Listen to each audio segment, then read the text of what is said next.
Hey everyone, tonight we'll settle in for something a little quieter than usual. If your day has been filled with noise, movement, and too much to think about, I invite you now to pause, to let the lights dim just a little, and feel the warmth of an imagined fire flickering gently. Nearby, you're safe here, wrapped in blankets, your pillow fluffed just right. And the story I'll tell tonight is not one of battles or great upheavals, it is of folded linens, forgotten stairwells, and the strange rhythm of time in a palace where 5 queens once ruled, the other servants said. She had walked in during a spring rain, soaked to the skin but smiling gently, as if the dampness had been expected. She hummed to herself and sometimes forgot which room she was in. But the maid never corrected her. She simply followed, at a distance, carrying a small basket of rose water and silk gloves, just in case. The halls remembered footsteps. The furniture remembered where it had once stood, resisting change in quiet protest. Even the air remembered certain voices, and would sometimes carry a familiar scent long after it had faded from the skin of its wearer. A few suggested she might simply be very forgettable, but those who paid attention noticed something more curious. The maid never seemed hurried, never flustered, but with folded linen, polished brass, and the quiet sound of footsteps echoing down a gently curving corridor. Tonight, we'll walk alongside this maid, not to discover a great secret, always just about to turn the bend, but to explore the quiet, the routine, and the strange wonder of a life lived in the background of history. She moved through even the most chaotic days with the calm of someone who had already seen this scene before, perhaps in another lifetime, or in a dream, and in that quiet memory, the maid was both participant and observer. In those days, the palace felt like a garden wrapped in stone, a place where time drifted like pollen through afternoon air. Let us follow her, not with urgency, but with curiosity. Let each chamber and chambermaid's corner reveal its own rhythm. And if, by the end, we've forgotten some of the queens' names or the exact color of their gowns, that's quite all right. This is not a tale meant to be remembered in full, but one meant to be felt. She said very little, but she worked, and she worked well. Napkins were ironed until they folded themselves. The wooden banisters shone like water under moonlight, and soon, the palace seemed to breathe a little easier. And one maid simply stayed. Imagine, if you will, a palace built not from splendor or intimidation, but from rhythm. Some assumed she'd been reassigned. Others thought perhaps she was indispensable to the running of the house.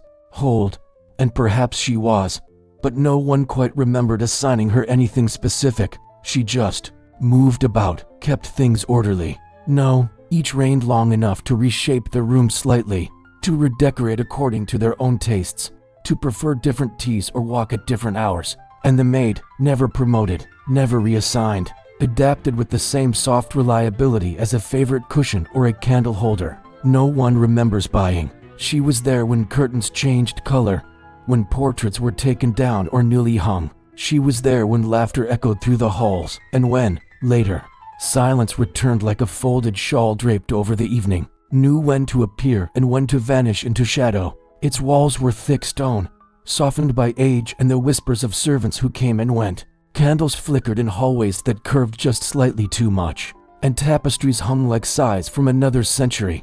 The ceilings were high but never imposing, and each door made a sound just unique enough that you could tell who was entering by the creak alone.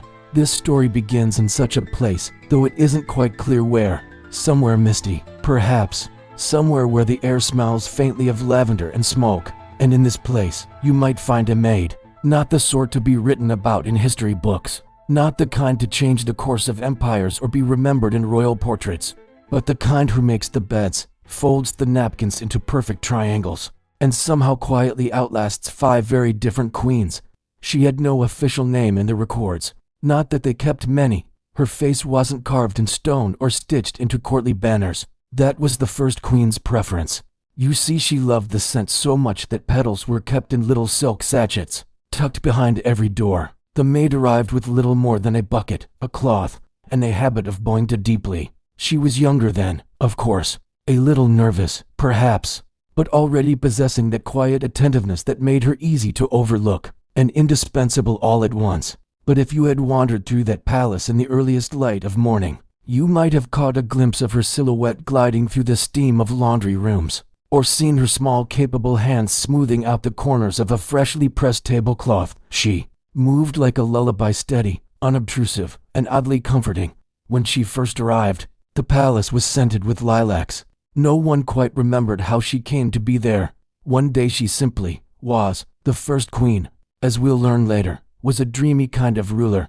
But time did move. Queens, like seasons, changed. The petals faded, the rules shifted, and still, the maid remained. No one quite questioned it. The strange thing about this palace, though perhaps not so strange, if you've ever lived in an old place, is that it seemed to remember things. She saw queens come and go, not quickly. There was, of course, speculation. Some whispered she was favored by the queens, others said she was cursed or blessed with longevity. It is in this spirit that we begin our tale, not with great declarations or thunderous events. So as the fire crackles and the night deepens, let the story unfold slowly, like a curtain drawn back by a gentle hand. Now, rest easy. The palace awaits, and the maid, she's just around the corner, straightening a vase, brushing a windowsill. She was not born in a palace, but in a cottage where windows shook gently in the wind and linen was dried by sun and patience. Her mother taught her how to fold things properly, not just to look nice, but because folded fabric brought a sense of calm. Its turrets stretched into the sky, and its windows reflected clouds that no one seemed to notice anymore. She didn't come for ambition or adventure. She came to work. On her first day, she was given an apron and a cloth, and told that the third stair in the east wing creaked. She nodded. That was all. From then on, she never stepped on that stair again. They simply adjusted the roster so she was near the queen's quarters more often. She arrived before dawn, with the water for washing and the towel already warmed. She didn't speak unless spoken to, and even then, her answers were like folded handkerchiefs, small, simple, and appropriate for the moment. The queen never asked her name, but she noticed the neatness of the towel folds and how the combs were never out of place. She never questioned it. She understood that most promotions in the palace came not through requests, but through the silent noticing of reliability. The queen emerged with eyes slightly red, but her voice calm. No one asked her to. She just thought they looked better when they shone against the grayness. It was her way of keeping the gloom at bay, a little brightness where none was expected. The maid curtsied, and the queen said only, "The lavender tea, please." She knew which guards napped during their shifts, which portraits had small cracks behind the paint, and which curtains were drawn not for light, but for secrets. Slippers to mend, secrets to keep. She kept them all with the same quiet competence.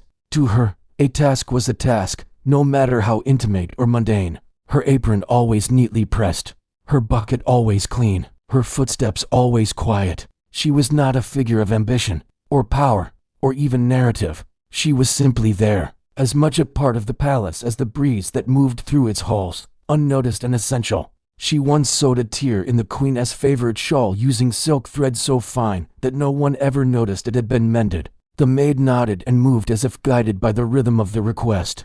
She lit the candles in the hall before anyone arrived. She swept away the petals after they were thrown. Her hands touched everything and left no trace. She didn't ask questions, because her presence was meant to be restful, not inquisitive. When she arrived at the palace, barely older than a sparrow learning to perch, she carried two things: a polished wooden bucket. She knew the cat that wasn't allowed indoors, but sometimes sneaked in anyway. Her hands developed the soft memory of repetition. They moved through each task with a kind of sacred ease. She had no desire to rise in rank, only to keep doing the work as it was meant to be done. She kept a tin of dried fish hidden for it, just in case, and a quiet kind of gratitude that made people lower their voices when speaking to her. The palace loomed over her like a ship made of stone. She watched them, how they tilted toward the sun in lazy arcs, how their petals curled at the edges like old scrolls. Sometimes she closed her eyes and simply breathed. That was enough. The kitchens were warm, filled with steam and the gentle clatter of copper pans. She learned quickly which ladles belonged where, which cooked like their herbs crushed fine, and how to whisk without splashing. She didn't speak much, but she listened. Listening, after all, was the kind of magic that made a quiet girl useful in a house full of echoes. She knew how to move without making a sound, how to be present without being noticed. When a lady dropped her glove, it was already returned before she turned around.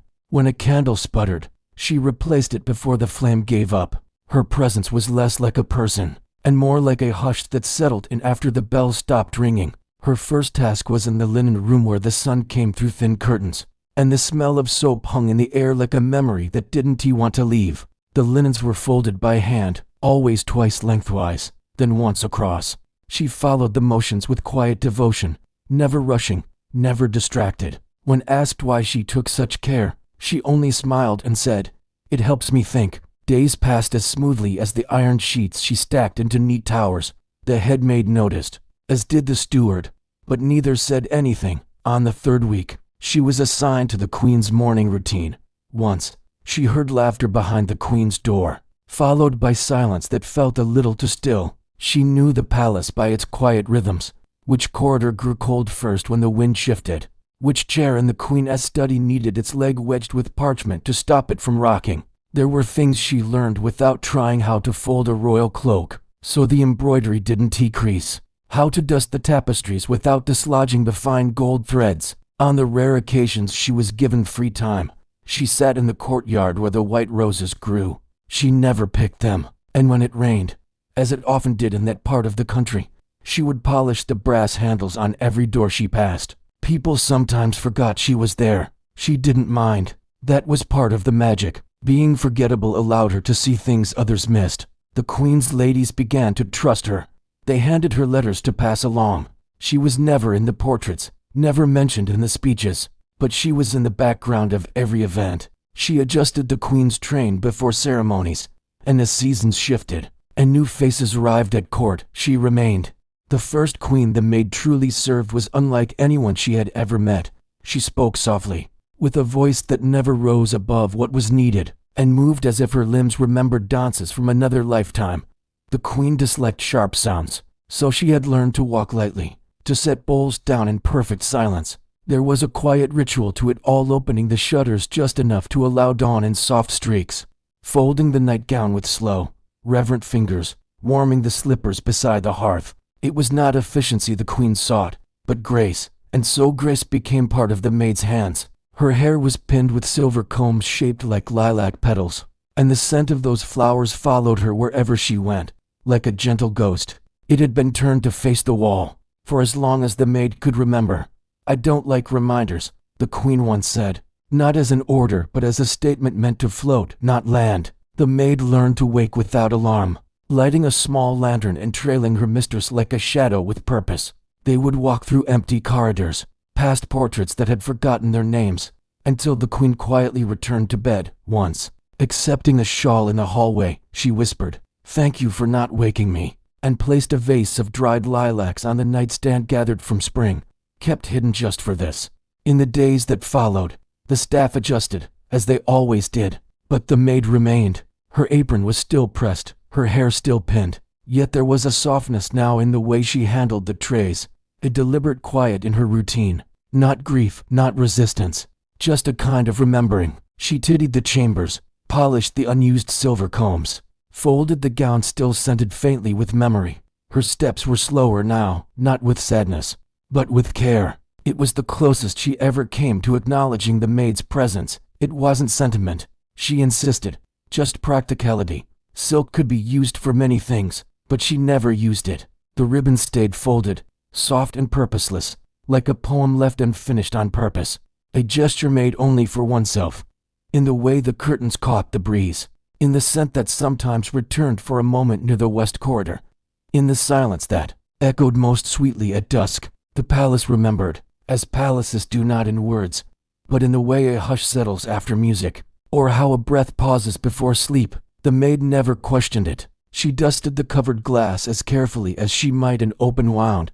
The queen sat more often by the window, watching snow settle over hedges and rooftops, her hands folded neatly in her lap. The maid entered the room as usual, prepared the tea as usual, drew the curtains as usual, but there was no one to receive it. The queen was not gone, exactly. She had just stopped, as snow dusted the windowsill. The room seemed to hold its breath. She spoke less. The orchids wilted. The fire crackled lower. But nothing was rushed. Even her stillness seemed choreographed, like the pause between notes in a long, forgotten melody.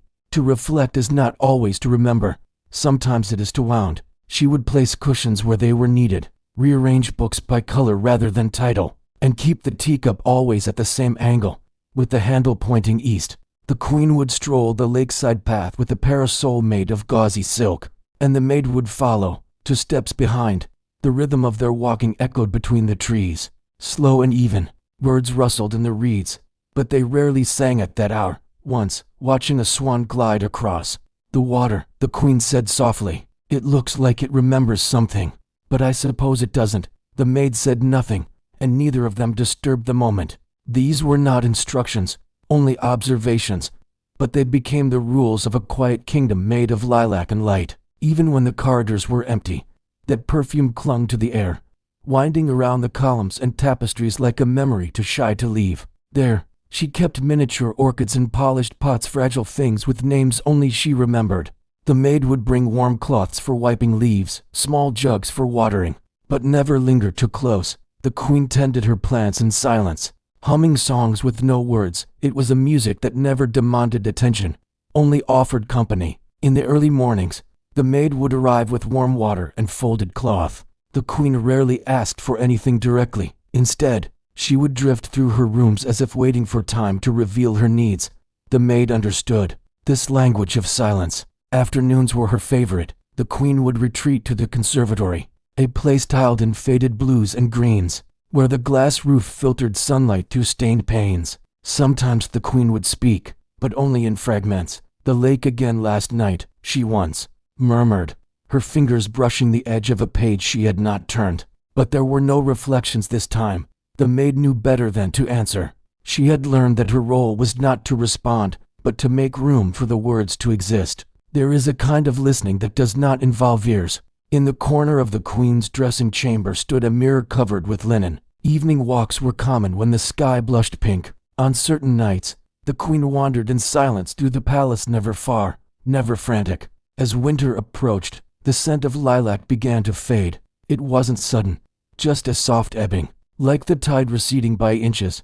Then one morning, she simply did not rise. There was no panic, no cry for help, only an understanding that something had completed itself. The maid did not weep. She changed the linens, wiped down the vanity. She never told anyone, but she kept a ribbon from one of the queen's dresses tucked into a pouch at her waist. New arrangements were made. Another queen would soon arrive, bearing new colors and new customs, but the maid would remain. And though the queen's name would fade from the records, her essence lingered. The first queen the maid served was unlike any other figure in the palace. Her presence moved like a breath, never demanding attention yet impossible to ignore. The maid, still young in her service then, learned quickly the value of quiet. The maid would wait during these moments without speaking or moving. She might fold a shawl, dust the edges of the window pane, or refill a cup. The scent of lilac remained, threading through the air like a verse from a forgotten lullaby. She said nothing about it, but the maid dusted it regularly, careful not to glance at its surface. The queen's parasol shaded her pale silk dress, and the maid followed just behind. Their footsteps were the only sound besides the soft lapping of water and bird songs high above. Sometimes the queen would stop, gaze across the lake's silver surface, and remain there for several minutes.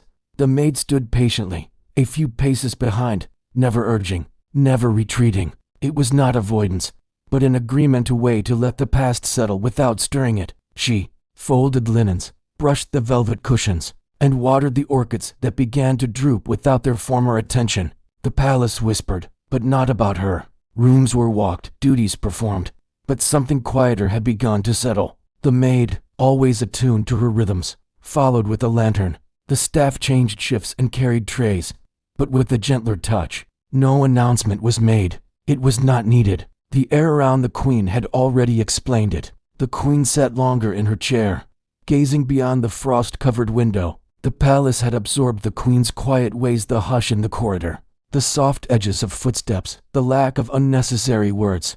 The palace did not speak of her, but it moved more gently because she had once been there. A presence persisted, one without voice, but full of tone. The maid folded the final shawl, ranged the pillows, and closed the door. It was not sentiment, she told herself, only habit. She never used it.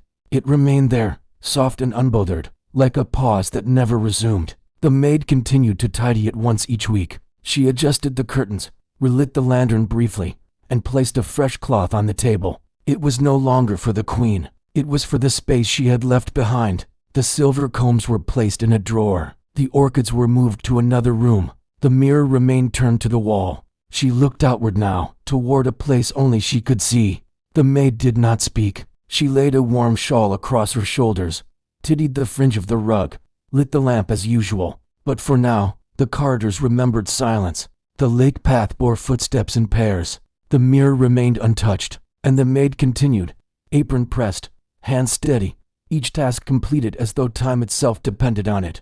But time moved differently then. Thicker, more fragile her fingers, once so graceful with orchids and silk, now rested still in her lap. The maid polished the combs, dusted the unread books, and brewed the tea no longer sipped. She stayed several steps back, close enough to offer a shawl, if needed, far enough not to intrude. The queen drifted through the music room or the gallery without touching anything, without making a sound. When she turned to return to her chambers, the maid would quietly open the door ahead of her. She poured water without splashing, moved doors without creaking, and stirred fires that crackled with unusual softness. The light in the room came in slender slivers, filtered through half-drawn curtains, casting a hushed golden sheen across the polished floor. The maid never asked about it. She learned that some words were meant only to fill the air and then vanished. Her role was to make space for that vanishing, to allow the weight of unspoken thoughts to rest somewhere gently. Everything the queen allowed near her whispered rather than spoke. Her breathing was even, her posture still. The palace adjusted around her without alarm. Curtains remained drawn. Halls were walked, more softly. The maid placed a vase of lilacs on the bedside table. They were dried, pressed from last spring, saved quietly just in case. Every step she took seemed premeditated, measured, as if she had rehearsed her movements in silence before acting them out. The queen's hair was always fastened with delicate silver combs, shaped like flower petals. A soft lilac perfume clung to her and lingered in corridors like a memory unwilling to fade. The mornings in her chambers were a ritual of stillness. The queen often paused mid-motion, staring through a window as though watching something no one else could see. Afternoons led them to the conservatory, a room of glass and green, where the sun filtered in through colored panes. The queen tended her miniature orchids there, small blooms with petals like tissue paper. The maid stood back, careful not to interrupt the intimate silence between queen and plant. She fetched warm cloths and polished watering cans, always placing them within reach but never too near. Sometimes, the queen would hold an unsent letter, folded and unfolded repeatedly as though its contents were better left imagined. In a corner of the queen's room stood a tall mirror, always turned to face the wall. On sunny days, the two would walk the garden path along the lake. At night, when moonlight dusted the halls, the queen often wandered. The lilac scent began to fade in the final winter, replaced by something quieter, perhaps age, perhaps air. The fire still crackled, though the queen rarely acknowledged it. One morning, the queen did not rise. She was not ill, simply absent from the day. In the days that followed, the queen remained in her chair, and the maid continued her routines. The maid noticed that others no longer looked toward the queen's room.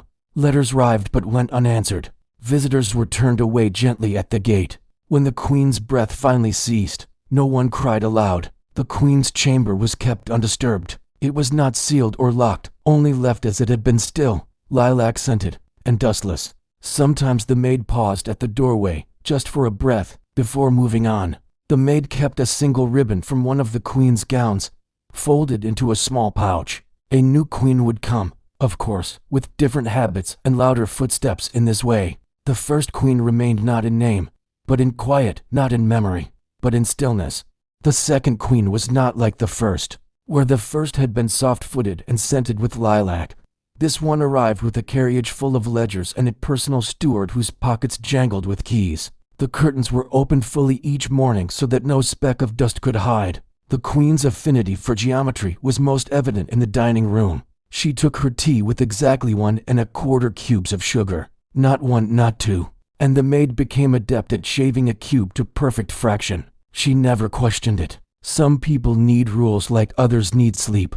Was the soup too hot this afternoon? She might ask without looking up. It moved like clockwork, not mechanical, but human, shaped by intent. She could sense when the air in the corridor shifted, indicating the Queen's approach. The flowers in the conservatory bloomed with mathematical symmetry, planted in spirals and squares. The meals were not bland, they were balanced, salty, sweet, sour, and bitter, each finding its place.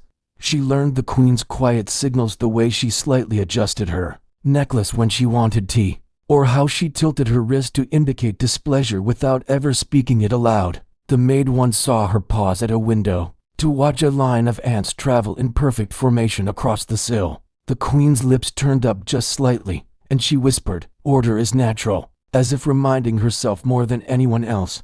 Their exchanges became elegant in their efficiency. The Queen's chair at the end of the long table remained unoccupied more often, and though no proclamation was made, everyone knew a transition was coming. The maid, as always, stayed steady.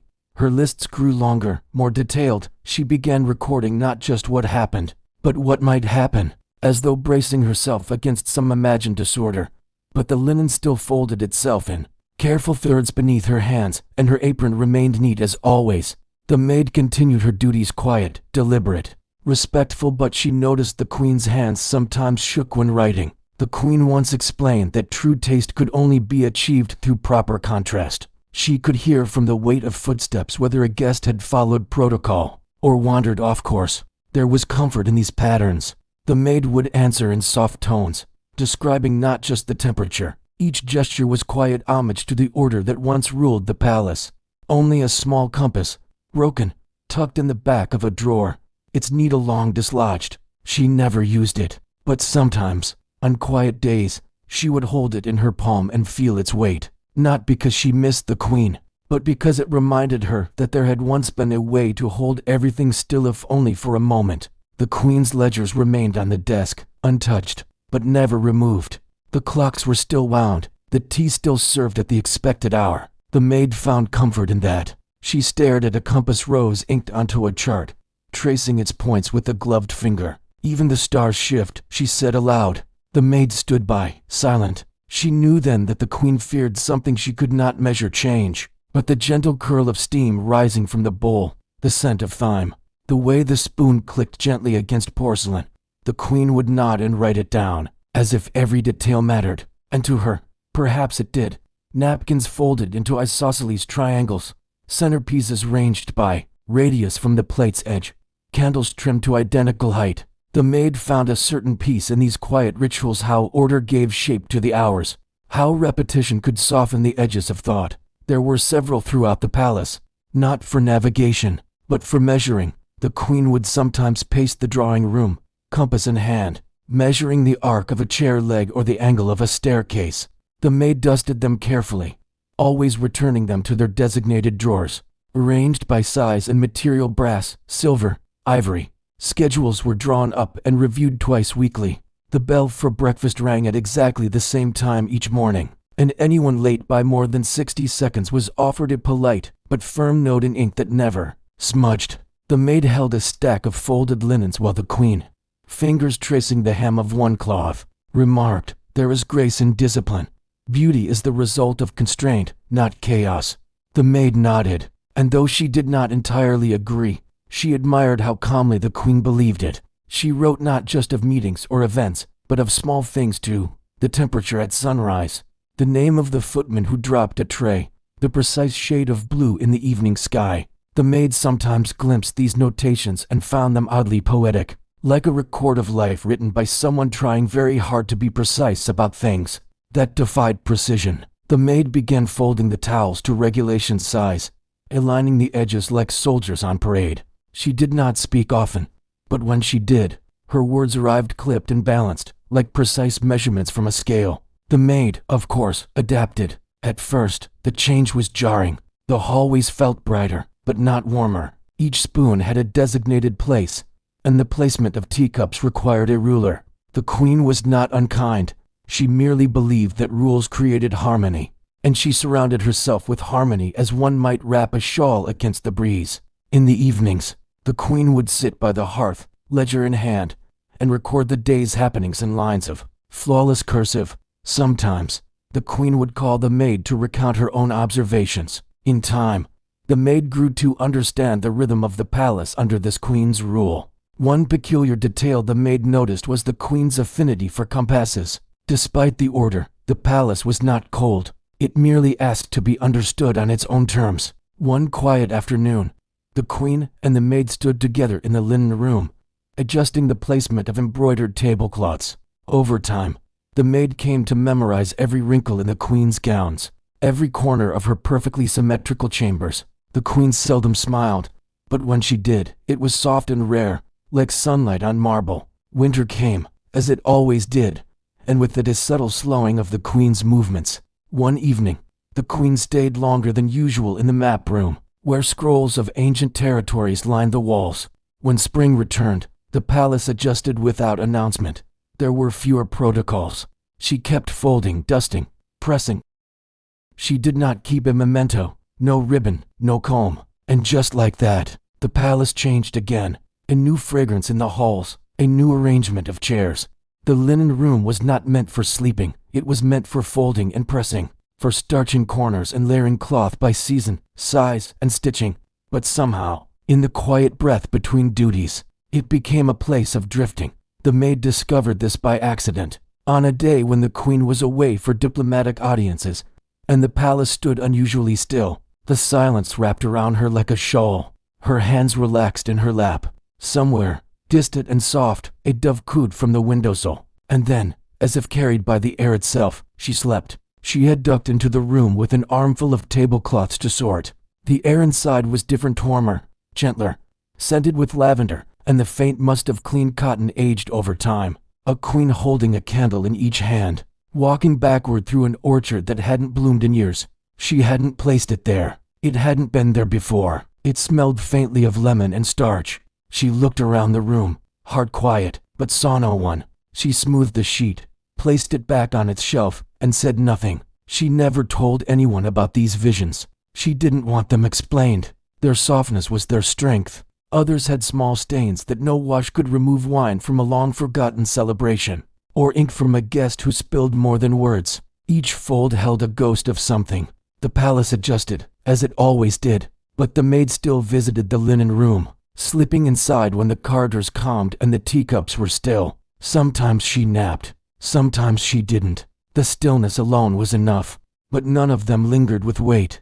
The past in this room was kind, quiet, half-remembered melodies, songs she wasn't sure she ever learned, or perhaps inherited in the spaces between her mother's sighs and the rustle of curtains. The sound filled the linen room in a way that no other room allowed. It never echoed, only settled. It was written in slanted ink on rough paper. This is the best room. There was no signature. She didn't know who left it, or when. The linen room had its own rules, unwritten, soft-spoken, and understood. It had become a place where memory softened, where time folded itself into quiet corners. And in those folds she had found something rare. Not purpose, exactly, but peace. Fold with care. Speak gently. Rest, if you must.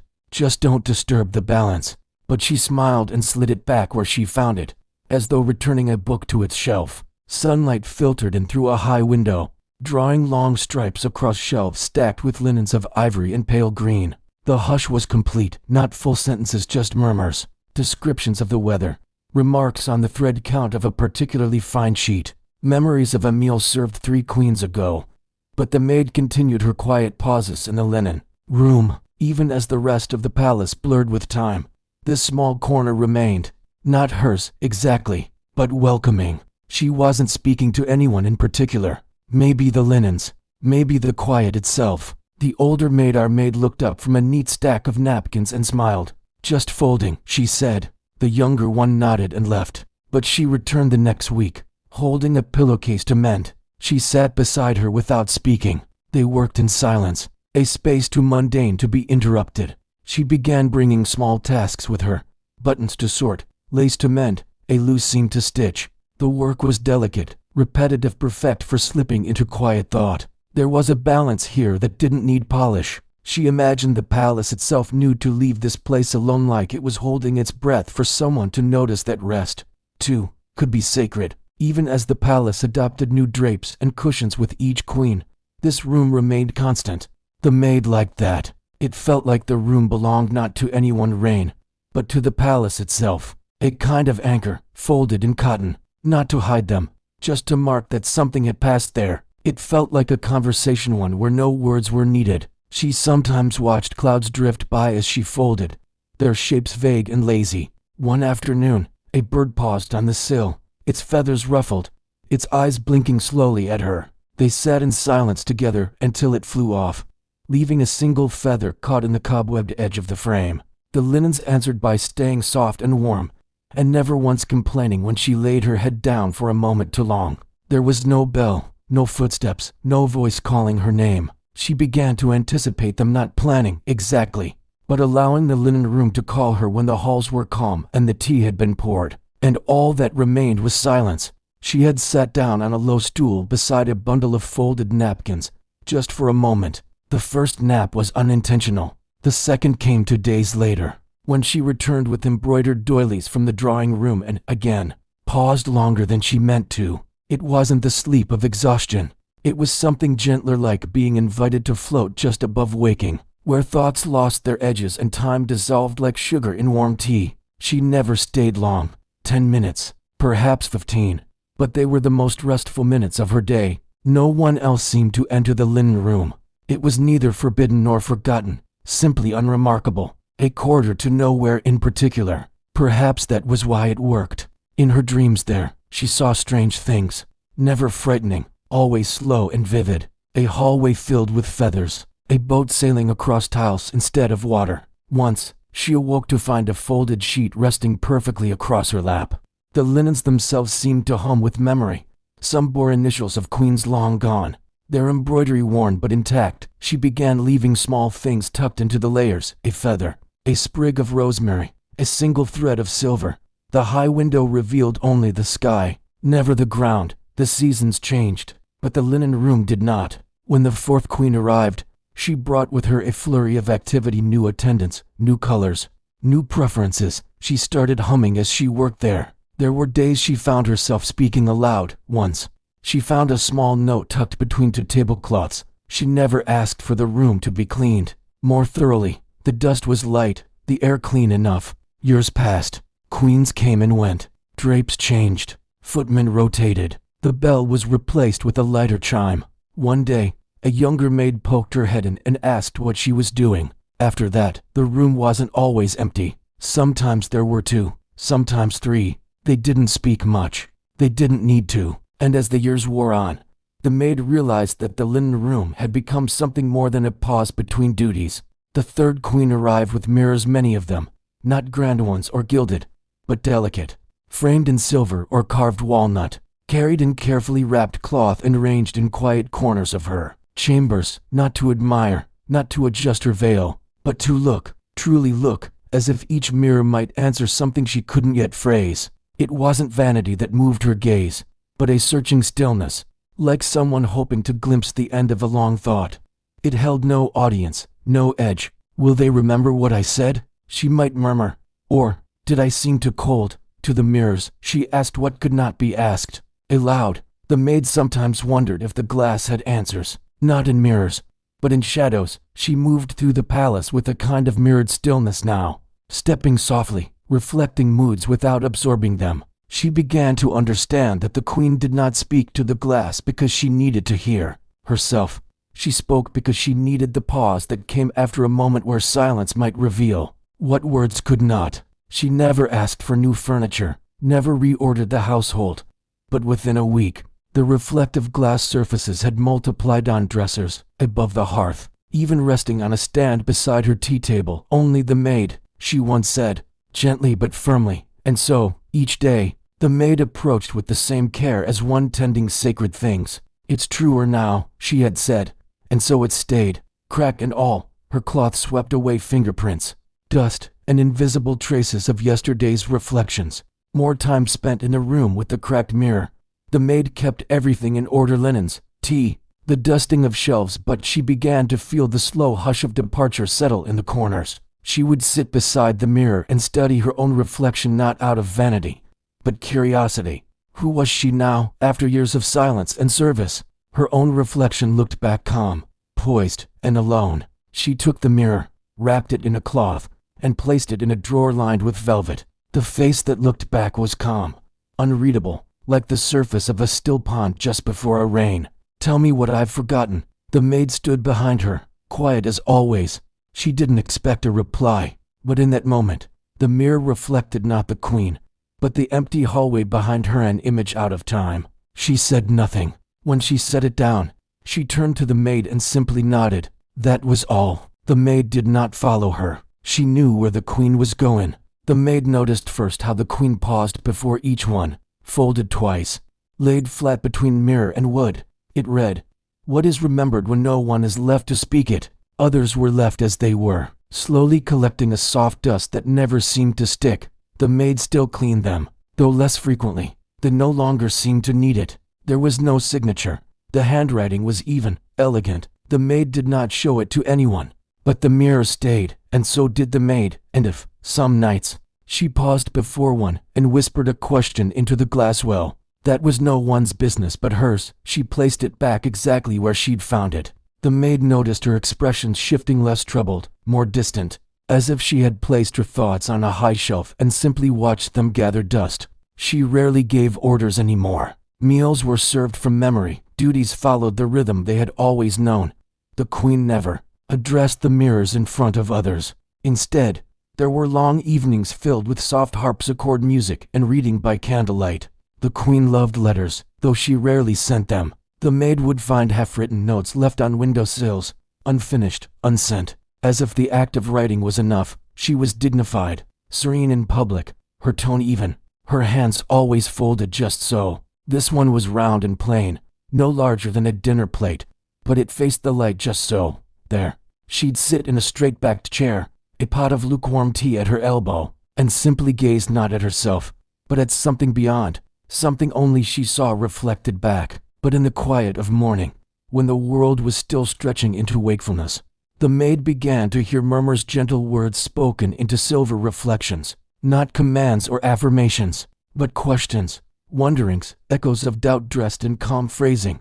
The maid never interrupted. She simply dusted the glass with a cloth of fine wool, polished the frames, and left the queen to her rituals. She moved like shadow through those rooms, letting the queen's murmurs drift past her ears like birdsong at dusk there, and then gone. The queen's voice in these moments was different than when she addressed court. Some days, the queen sat for hours by the mirror in the conservatory. The maid began to see herself differently, too. The mirrors were never cleaned by anyone else. The queen had insisted. One afternoon, while wiping the frame of a small mirror tucked behind a bookshelf, the maid found a note. Time moved gently under this queen.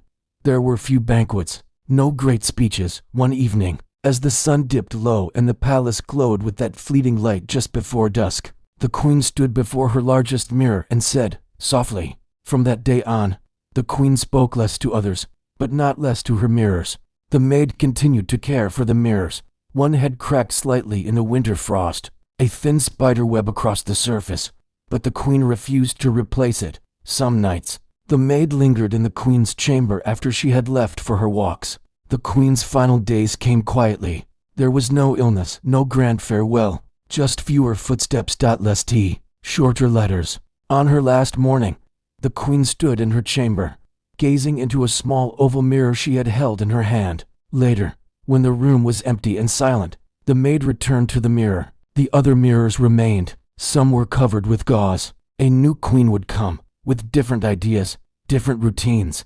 It began without any fanfare, no trumpet, no announcement, no scrolls unrolled by trembling heralds. One morning, the long tables in the East Hall were simply set, polished to a mirror gleam. Platters of fresh fruit arrived without anyone asking, and a roasted goose was carried in as if it had always been part of breakfast. Courtiers arrived in soft shoes, glancing about with the cautious look of people who weren't sure if they had been invited or summoned. No one asked questions. The platters were refilled. The musicians continued to play, though no one had seen them rest or eat. She developed a rhythm. Morning fruit trays, midday turins, late afternoon bread rounds. Do you think pudding counts as a meal? No one answered. The maid considered nodding, then thought better of it. She simply refilled the tea.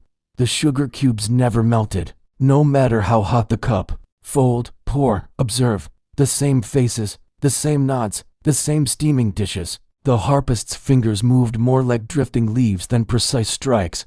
The table grew quieter, though no less full. A dish of figs sat untouched for 3 days. The food disappeared with no carts, no cleanup, no crumbs. The table sat bare, and the candles were unlit. The queen rose, smoothed her gown, and walked away without speaking. The maid stood alone for a moment longer, looking at the space where the blossom had grown between the tiles. It was no longer there, just stone, just ordinary silence, as if nothing extraordinary had ever happened. The queen's eyes lingered longer on the stained glass, where morning light filtered in like stories told in color. The maid stood beside her, holding a small silver pitcher, and in that light, it seemed the queen had not aged at all, or perhaps she had aged past the point where time could matter. One guest near the window always left a bite untouched, a single gesture of unfinishedness in a room that asked for nothing. The maid grew fond of him, though she never learned his name. In the corner, a napkin had fallen soft, embroidered, still bearing a faint stain of red wine from a week before. The maid picked it up, folded it 3 times, and tucked it into her apron, not as a keepsake, but simply because it had not been done. That was what she did, completed what remained. The banquet had ended, and her hands still knew the rhythm of service. Once, she imagined offering him a napkin folded in the shape of a swan, but thought better of it.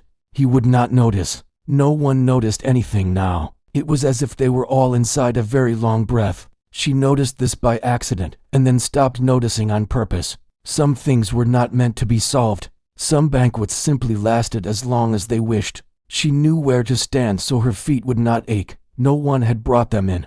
They seemed to grow from between the tiles, curling gently as if shy. The maid stepped carefully, never crushing a petal. She had taken to sleeping in the linen room for brief stretches between meal rotations, always waking when the pastry cart needed to be realigned. The queen now wore gloves at the table, thin and silken, and her voice grew softer with each course. She learned which guests would accept a refill without looking and which would not drink at all. There was no laughter, but neither was there discomfort. It was a quiet feast, as if everyone present had already eaten before, but still appreciated the gesture. The maid found herself refilling the same wine glass several times, the liquid within never seeming to dip too low. She changed linens between courses, even when there had been no spills. The maid paused in the doorway, holding a cloth napkin, wondering if she had missed a decree. There was still sunlight and moonlight, but no one could quite say how long each lasted. The maid noticed that the bread no longer grew stale. She no longer saw the delivery carts from the kitchens. Food appeared. Silverware remained polished. Someone replaced the candles, but she never saw who. The queen's chair was flanked by empty ones, as if waiting for people who had not yet been born. The maid changed her apron twice a day, though it never looked dirty, but no one said anything. So she placed the napkin and quietly took her place behind the chair of the queen. The queen herself seemed neither surprised nor particularly festive. She sat in her usual position at the head of the table, nodding to dishes as they arrived, sometimes lifting a spoon, sometimes not. There were no guests, only staff. Musicians appeared in the corner by the stained glass and began playing something slow and circular, a melody with no clear beginning or end. The maid stood quietly, folding napkins into sharp triangles, noticing how the scent of cinnamon lingered oddly in the air, even though no spice dishes had yet been served. By evening, more chairs had been filled. At the end of the first night, the queen stood, or rather, she didn't. She remained seated, simply raising her eyes toward the tall windows where moonlight was beginning to fall in long, cold strips. More soup, she said, and it arrived. No one left. The banquet was not over. The musicians played on, and the maid found herself placing spoons again, smoothing out folds again, waiting for a signal to clear, but none came. So she remained at her post, quiet, steady, watching candles burn lower and then miraculously rise again. By the third day, it was no longer odd. The maid had adapted, as she always did. The queen sometimes hummed. The tune was familiar and not. Once, she said aloud. By the end of the first week, flowers had started blooming in the corners of the room, pale white blossoms with no scent. By the second week, time had become soft around the edges. She started to feel a strange peace in the repetition. Near the end of the third week, the music slowed. Then, one morning, it was over. There was no announcement. The chairs were empty again. The musicians were gone. She folded the final tablecloth with care. The scent of cinnamon had vanished. The air was plain again. The chairs were stacked neatly along the walls. In the far wing of the palace, there was a room that ticked. At first, it seemed faint, like a distant insect trapped in the walls. But the deeper you walked into that corridor, the louder it became, not intrusive, not angry, just steady, like rain on a roof or boots on gravel. This was the clock room, though no one called it that aloud. It had no official name, but everyone knew what it meant. She never wound them, only the queen could do that. It became part of the ritual. Each morning, the queen would stroll into the room, her steps in rhythm with the ticking, and carefully wind the ones she liked best. She never touched the bird call clock. Perhaps it startled her. One page claimed he lost 15 minutes every time he entered. Another refused to step inside altogether, saying the ticking echoed in his teeth. Even in other wings of the palace, there'd be a faint tick, tick, tick, like a ghost footstep out of sync. She didn't mind. If anything, it was comforting, like being watched by something harmless and old, like the walls were keeping track of her days. The light would be on, not bright, just the soft glow of candle lamps. Once, she saw the queen seated at her tea table, eyes closed, breathing with the rhythm of the ticks. She treated them like old friends, dignified in their stillness. There was something comforting about caring for something that no longer demanded attention, like visiting a grave, not out of grief, but respect. It was not sleep, it was something else. Like she was waiting for the clocks to align and whisper something important. The cat still purred, but only on alternate hours, not words, not images, just the soft beat of seconds passing like water dripping on stone. In those dreams, she walked through the palace, and each step brought her to a different hour. Noon in the kitchen, midnight in the corridor, dawn by the rose window. She woke rested, though never sure when she had slept. The grand one, the whisperer, and the handless favorite. She didn't say a word, but her shoulders relaxed, and for a moment, she looked younger. She left without tea. The maid watched from the doorway, unsure if it had been a farewell. The maid, still present though no longer young, would lead her there. The clock still ticked, some loud, some faint. The room still held its breath. The new queen tilted her head, listening. "Why so many?" she asked. The maid replied, "Because one was never enough." She didn't know what she meant by that, but it felt true. The queen rarely visited. Her tea table gathered dust, and the chair developed a faint impression of absence. They had become part of the palace now, like the columns or the echo in the dining hall. Visitors noticed them. Some found them unsettling. Others smiled and said it felt like the palace was alive. The maid said nothing. She simply dusted. The maid continued her rounds, cloth in hand, touching each surface as if to remind it of its place in the world.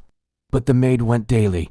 She had long ago learned to move with the rhythms of odd places. The queen who ordered the clocks believed time could be persuaded if only surrounded by enough of itself. The silver mantel clock near the window was temperamental, its chimes sometimes ringing twice, sometimes 4 times, always at odd intervals.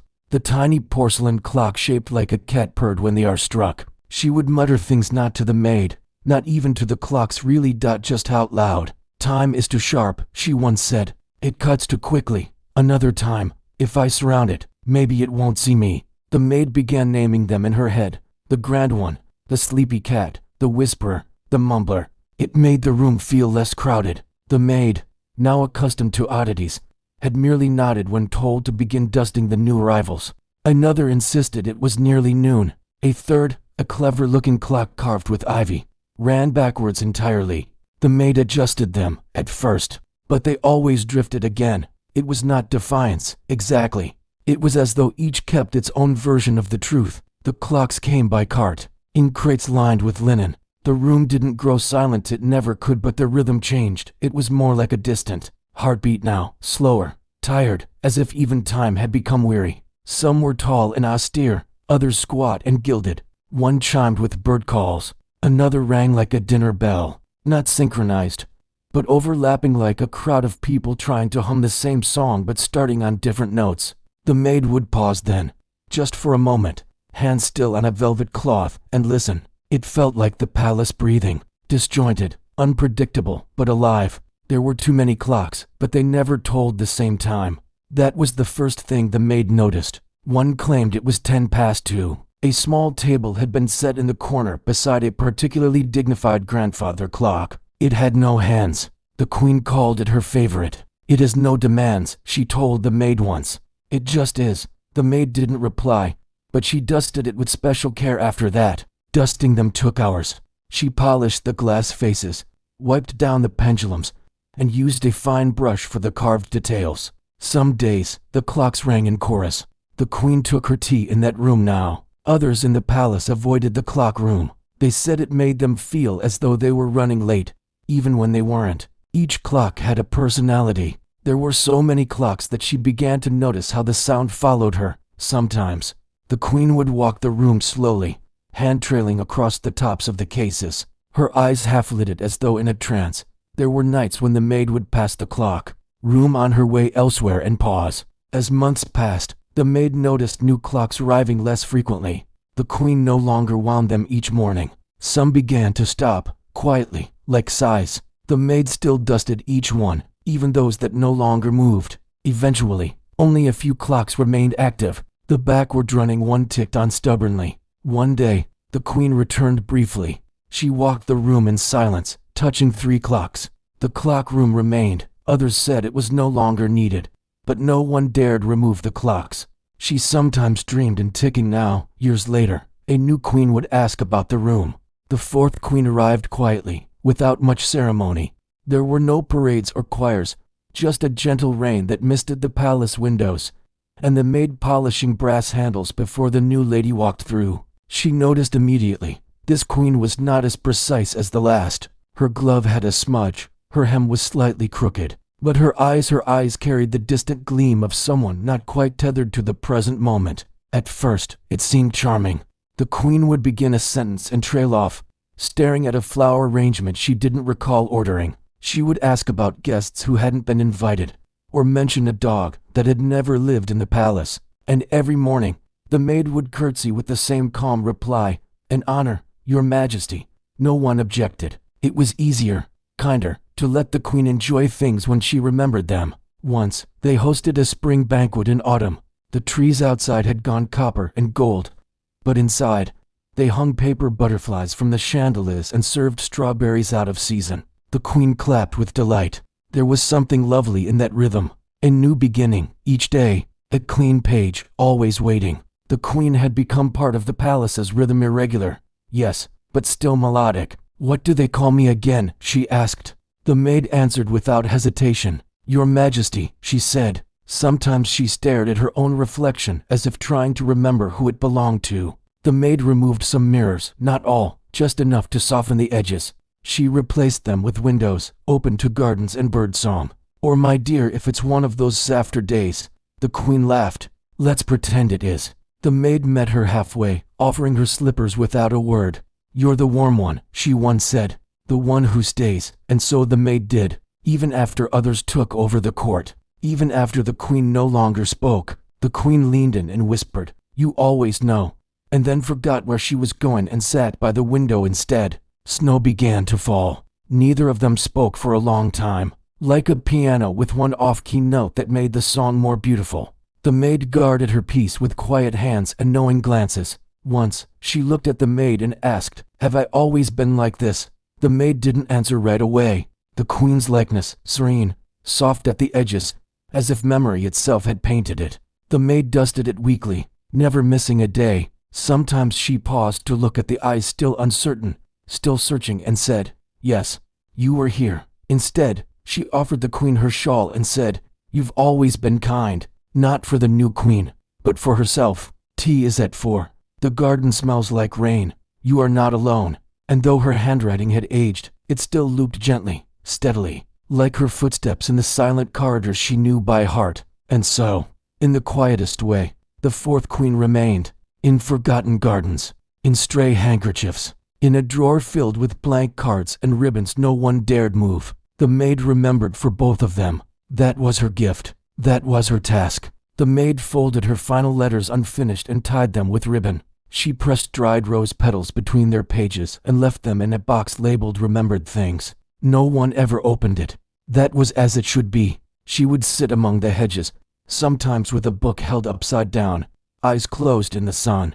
The maid learned which flowers to plant were lavender near the path, tulips by the wall, so the queen could greet each one anew without repetition.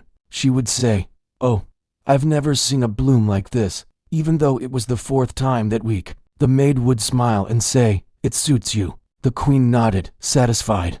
That was all she needed. The maid responded with steady warmth, answering as if each request made perfect sense. Often the queen would forget she had eaten and request the table be set again. Rather than insist, the maid began preparing light meals that could be served twice without waste.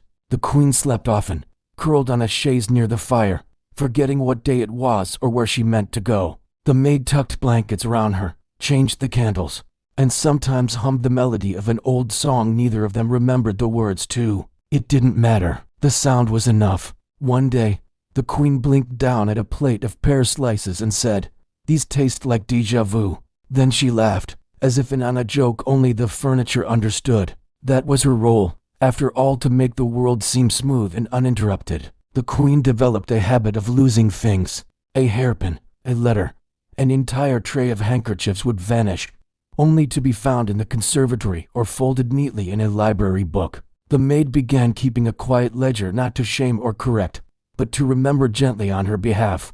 In the margins, she wrote small notes. Today she asked if her mother still lived here. She smiled when I said yes. She would pause before a specific painting of a long-dead duchess, tilt her head, and whisper something like, "Did we go to school together?" The maid stood nearby, never correcting her. What did it matter? In the grand arc of time, lunchtime was the trickiest. The palace adjusted around her, slowly, softly. Bells were rung twice instead of once. Notes were left in places she would wander. "The rose garden is this way. Your slippers are by the fireplace. Yes, it is Thursday." The maid wrote them in a looping, gentle script. Sometimes the queen would read them aloud, smiling, as if surprised at her own handwriting. There was one hallway she visited often, though no one knew why. It was quiet, lined with portraits. Mornings became rituals of reintroduction. "Good morning. I'm so pleased to meet you," the queen would say, even after years. The royal calendar became more suggestion than command.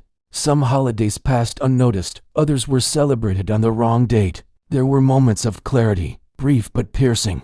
Nighttime was gentler. The garden was where the queen seemed most herself. Letters went unanswered, and documents unsigned. Advisors whispered, but no one challenged her. There was a day the queen forgot her name. Not dramatically, just a pause, a furrowed brow. In time, she grew quieter.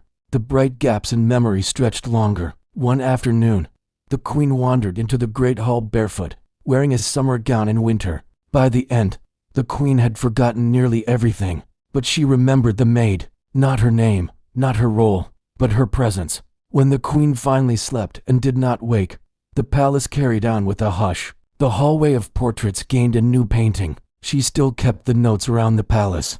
There was a room in the palace no one spoke of, though it was never locked, tucked between the linen stores and the portrait gallery. It sat behind a door with a faded brass knob that turned with a soft click. The maid had walked past it many times before noticing anything odd.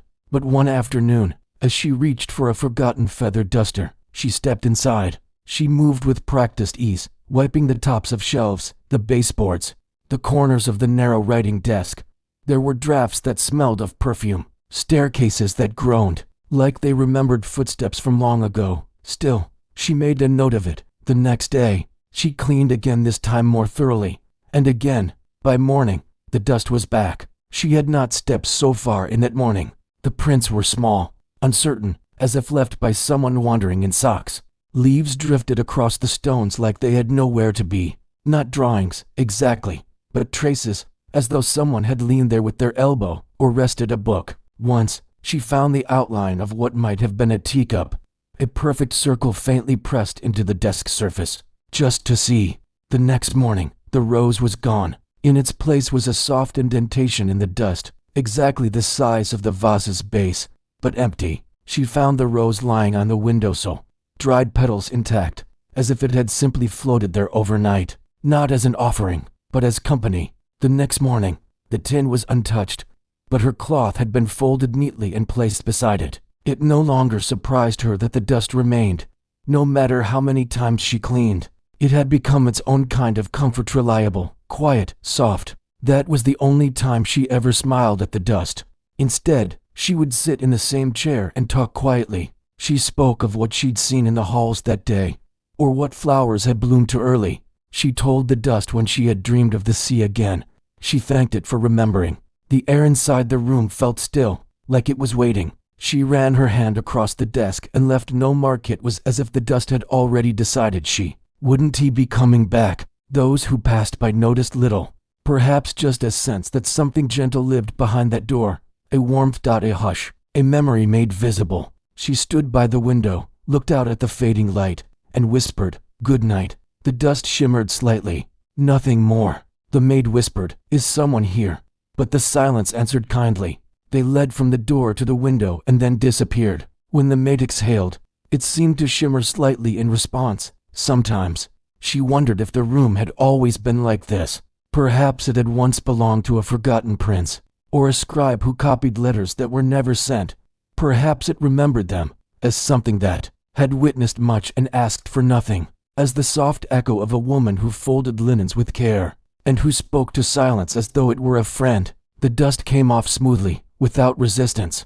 This room, and its dust, had become part of her own rhythm. She would tidy as usual, hum softly, then sit in the corner chair and breathe slowly. The dust never settled on her lap, but when she returned the next morning to finish what she'd begun, the dust had returned light as breath, settled precisely where she'd cleaned. No guests were ever directed there, and the queen did not stroll its corridor. It was, in every sense, a forgotten room, but the maid returned to it each day, not from obligation, but from something quieter. Nothing grand, just phrases like "the garden was full of bees today," or "I wore blue."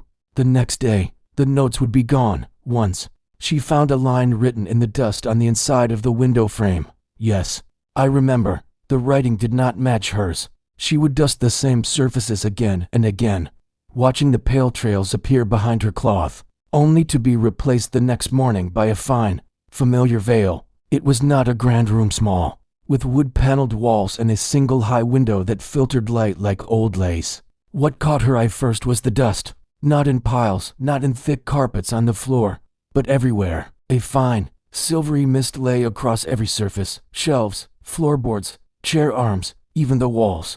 It shimmered when disturbed, as though made of memory rather than earth. The maid, of course, fetched her cloth and began to wipe. She frowned, but not in alarm. Strange things happened in old buildings. It was not dirty, exactly. It had no smell, no grit, but it had presence, like soft music that continued after the song had ended. She found herself lingering in the room, tracing patterns in the surface of a low table. Sometimes, when she pressed her fingertip into the dust, it felt faintly warm, as if the room itself had exhaled.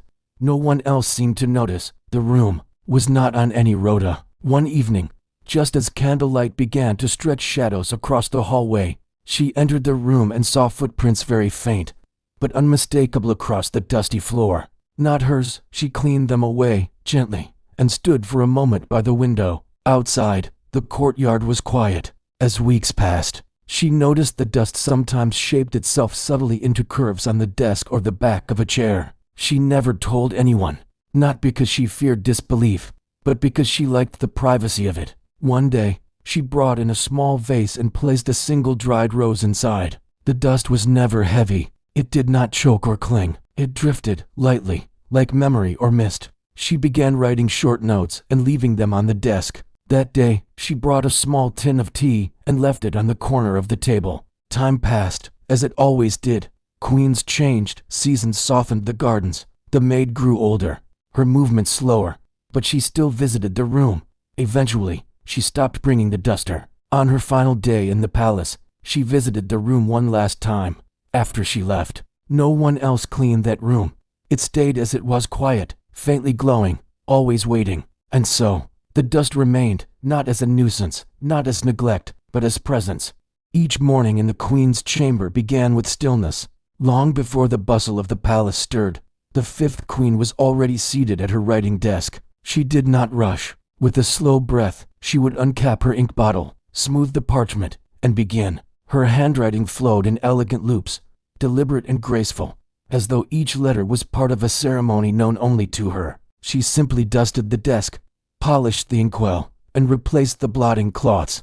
If she noticed the drawer growing heavier, she said nothing. Some mornings, the Queen would pause mid-sentence and stare out the window, eyes unfocused, as if listening to a voice the maid could not hear. She wore the same shawl each day, one the maid had mended so many times the original pattern had become a memory. The maid saw it once, while sweeping, but never touched either object. There are kinds of silence that speak more clearly than words. This was one of them. The stitches were small and careful, almost invisible, as if preserving not just fabric, but a way of being. The pen scratched softly through the long evenings. The maid continued bringing tea, sometimes replacing a cup grown cold without a word. For weeks it sat beside the drawer of unsent words.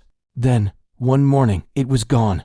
The maid did not ask. The Queen did not offer. She spent her days among the orchids in the conservatory, her eyes resting on petals, her hands folded in her lap. The maid stood at a distance, as always, waiting in case she was needed. The envelope was blank inside.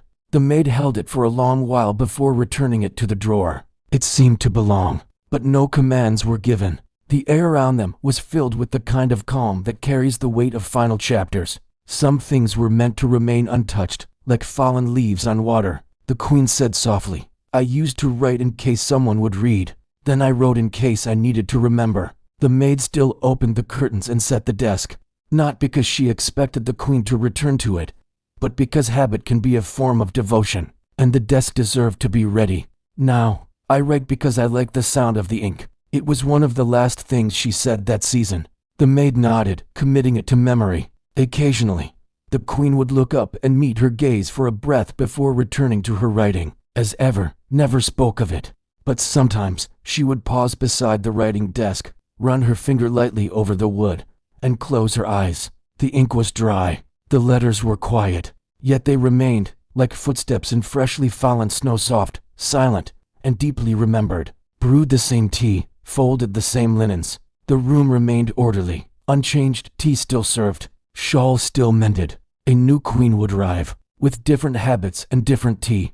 But for now, the room remained as it had been, filled not with voices, but with the whisper of words never sent, and the warmth of tea always served. But the stillness deepened. The maid complied, allowing the soft morning mist to drift in. They watched it settle over the bookshelves and floor. The Queen smiled, faintly, not at anything in particular, just at the presence of light.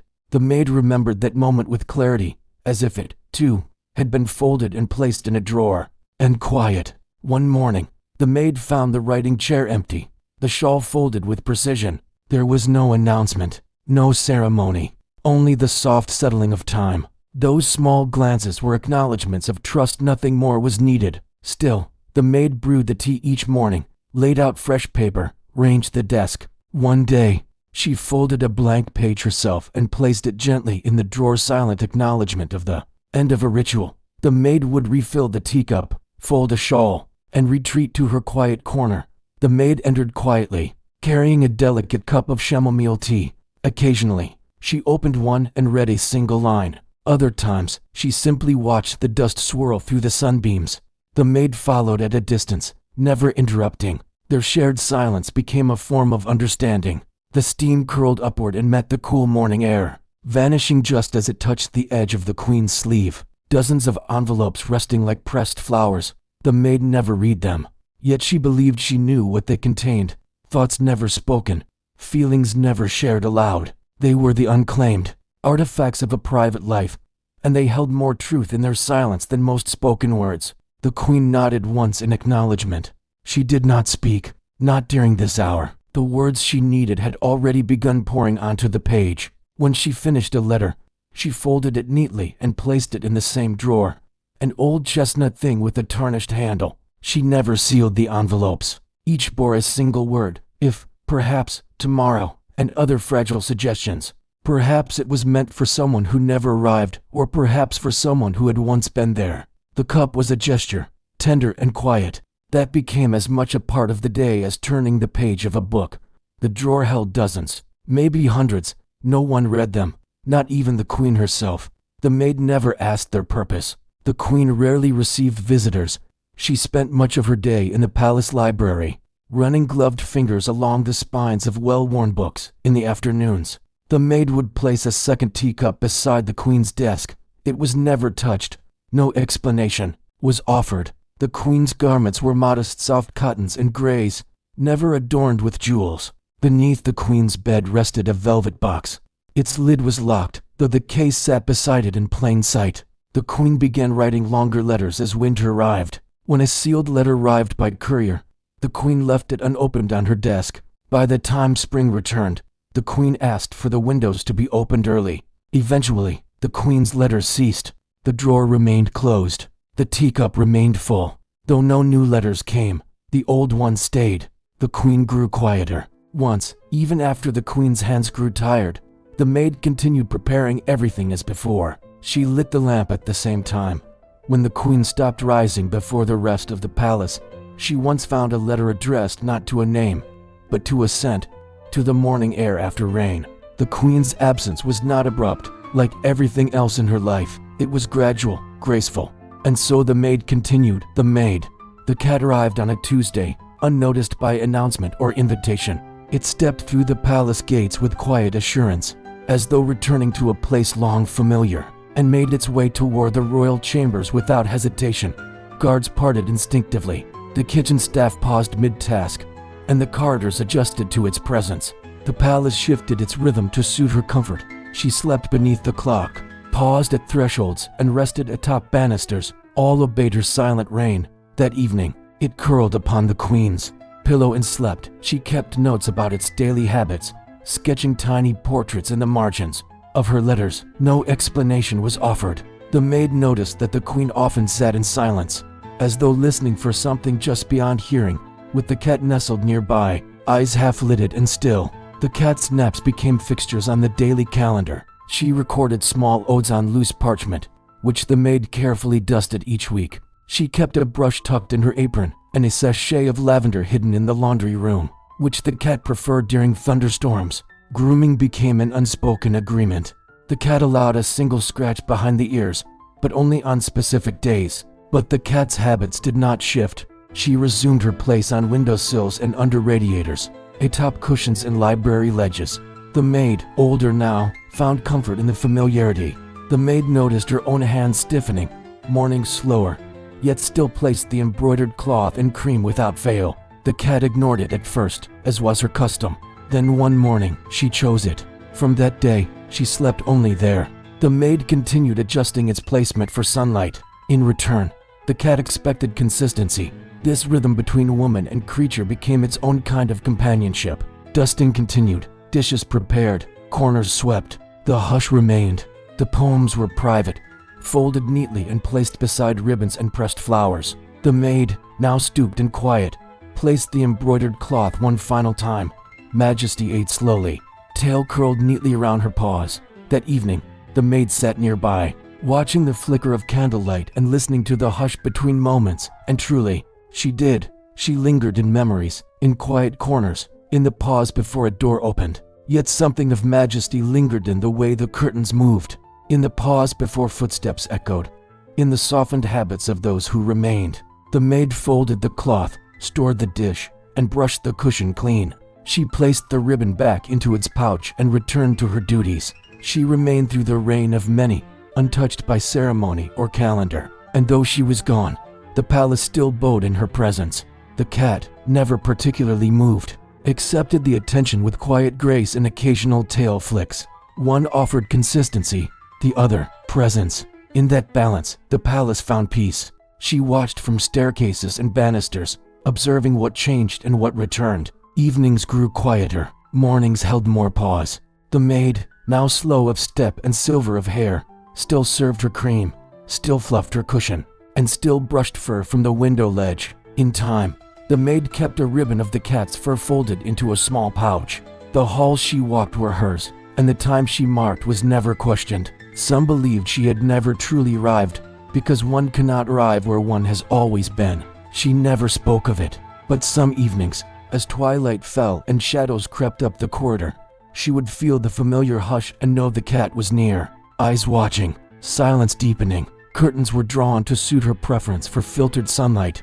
Important guests learned to wait if she occupied a stairwell. One diplomat waited nearly half an hour beside a windowsill. He bowed before continuing. Its coat bore the soft sheen of parchment freshly inked, and its eyes held a curious hue, somewhere between green olives and the color of memory. Others said she had lived in the palace longer than the stone floors beneath their feet. The maid paid little attention to such stories, yet she noticed the way the cat appeared at the foot of a bed when tears were near, or curled in the lap of those who sat quietly too long. Staff moved with extra care during those final weeks. The maid continued her routine without alteration, delivering cream, tidying corners, brushing fur from the bed covers. When the queen no longer stirred, the cat remained in her place, eyes closed yet alert. She returned smelling faintly of parchment, with flecks of ash on her paws. The maid once followed, losing sight of her near a hall that hadn't existed the day before. These absences were never remarked upon. When she returned, the palace returned to stillness. These gestures, while small, reshaped the tone of the palace. The palace soon learned to step softly. Doors were oiled to silence, footsteps muffled with care, and the great clock in the western corridor ceased its chimming. The cat claimed the sunniest spaces and the softest cushions. The maid, though familiar with the habits of monarchs, found herself cautious around this silent creature whose authority required no words. Adjustments came swiftly. Sudden noise fell out of fashion. Orange peels were banished from kitchens, and meetings were postponed if the cat blocked a hallway. Each evening, a dish of cream was placed on a specific embroidered cloth. The act became part of the palace schedule, no less formal than council gatherings or seasonal banquets. The maid was tasked with its preparation. She performed it with care, not out of obligation, but as if tending to a sacred rite. If the cat purred after the final sip, peace followed. If not, tempers flared and storms gathered. The queen watched the cat with reverence. Whispers swirled about the cat's origins. Some believed she had once belonged to an empress who vanished in a snowstorm. Routines adjusted in kind. The queen's affection for the cat deepened with time. The maid learned the nuances of the cat's moods. A flicking ear signaled displeasure, a slow blink, cautious approval. As seasons changed, the cat remained. When illness took hold of the queen, the cat lay at the foot of her bed, unmoving and ever-present. With a new monarch, the palace braced for change. On rare occasions, the cat disappeared for days. Years passed. The cat did not change. Her fur remained immaculate, her steps light. A tiny cushion was stitched from the remnants of royal fabric. It was trimmed with gold thread and marked with a small crown. Visitors often asked about the cat. The staff replied that she came with the palace. The maid aged, but the cat did not. Still, they moved in tandem. The palace endured storms, celebrations, and transitions, but the cat remained. Her pace never faltered, her gaze never dulled. Majesty, as she was eventually called, was never officially named. It was simply understood, a presence accepted, a sovereign of silence. The final winter came gently. Snow muffled the courtyards, fireplaces burned longer. When morning came, the cushion was empty, the dish untouched, the silence deeper. Majesty had ruled without rule, had spoken without sound, and had left behind a kingdom made not of walls or crowns, but of silence, stillness, and memory. It was not marked on any map, nor mentioned in any list of chambers. But the maid discovered the room by accident one morning when she awoke earlier than usual. The palace was still dark, save for the faintest silver light peeling back the edge of night. She walked without thinking, her feet tracing old steps in a new rhythm. When she turned the final corner of the east wing, a door that was always locked stood slightly ajar, as if stretching after sleep. She did not hesitate. Her fingers brushed the knob, cool with the dew of morning, and she stepped inside. It was a small room, round, like a chapel without pews. Pale blue walls wrapped the space, and the single window high above let in dawnlight that pooled gently on the wooden floor. There was no furniture, only empty vases stood along the perimeter, tall and narrow, each carved with unfamiliar symbols. Dust lay thickly nowhere. The maid stood in the middle, wrapped in quiet. The air smelled faintly of rosewater and something older, a scent she could not name. She felt no fear, only the sensation that she was not alone, though no one else was. There, she stayed only a moment before backing out quietly. letting the door close without a sound. When she passed by again an hour later, it was locked once more, as it had always been. From that day forward, the maid began to wake early, not every morning, but often enough. She would walk the same path and find the door open again, always. Just at the moment the sky began to pale, she never brought anything inside, never moved the vases or opened the window. She simply entered, stood for a while, then left. It became a kind of ritual, one not spoken aloud. She noticed that each time she entered, one of the vases seemed different. Sometimes a shadow shifted across its surface that hadn't been there before. Once, she thought she saw the outline of a flower blooming in the carving. Another time, she was certain one vase had moved slightly closer to the center of the room. She never tested these observations, only noted them in silence. The way one marks the changes of the seasons, the queen never mentioned the room, nor did the other staff. It was as though it existed only in those in-between hours. The maid once considered asking, but thought better of it. Some things did not want to be questioned. They wanted only to be witnessed. One morning, the maid arrived just as the sun cracked the horizon. The room was already filled with golden light, and for the first time, one of the vases held something, a single feather, white with a tip of deepest blue. It stood upright, as if placed with intention. The maid did not touch it. She bowed her head slightly and stood beside it until the light faded from the window. When she returned the next morning, the feather was gone. Thereafter, the room began to change more noticeably. Small things, a faint humming, barely perceptible. The way the air grew warmer the moment she stepped in. A pattern of light on the floor that resembled waves. She said nothing. She only continued to visit. She felt, somehow, that the room appreciated it. It became a quiet companionship, the kind not built on words but on presence. The maid sometimes wondered if the queens before had known of it. Perhaps they too had stood in this circle of soft dawnlight. Perhaps each had left something behind. She thought of the feather often, where it had come from, what it had meant. She never found another. One morning, she arrived earlier than usual. The stars were still faintly visible. This time, the door was wide open. Inside, the vases had been arranged in a spiral. She stepped inside carefully, following the curve until she reached the center. There, on the floor, lay a folded piece of cloth silk, pale lavender, like the ribbon she kept hidden in her apron. But it wasn't hers. She knew that. This one was embroidered, with the smallest golden crown, nearly invisible unless the light struck just right. She didn't pick it up. She only sat beside it, the silk between them like a shared memory neither had spoken of. The light grew stronger, then faded. She left the room, closed the door gently, and walked back through the silent corridors. She told no one. That day, when she cleaned the queen's study, the scent of lilac returned faintly, as though brushed in by accident. She did not look for the source. It was enough to know it was there. The room never opened at any other time. She tried once, just before dusk, and found it sealed. She tried at noon on a particularly restless day, and it remained locked.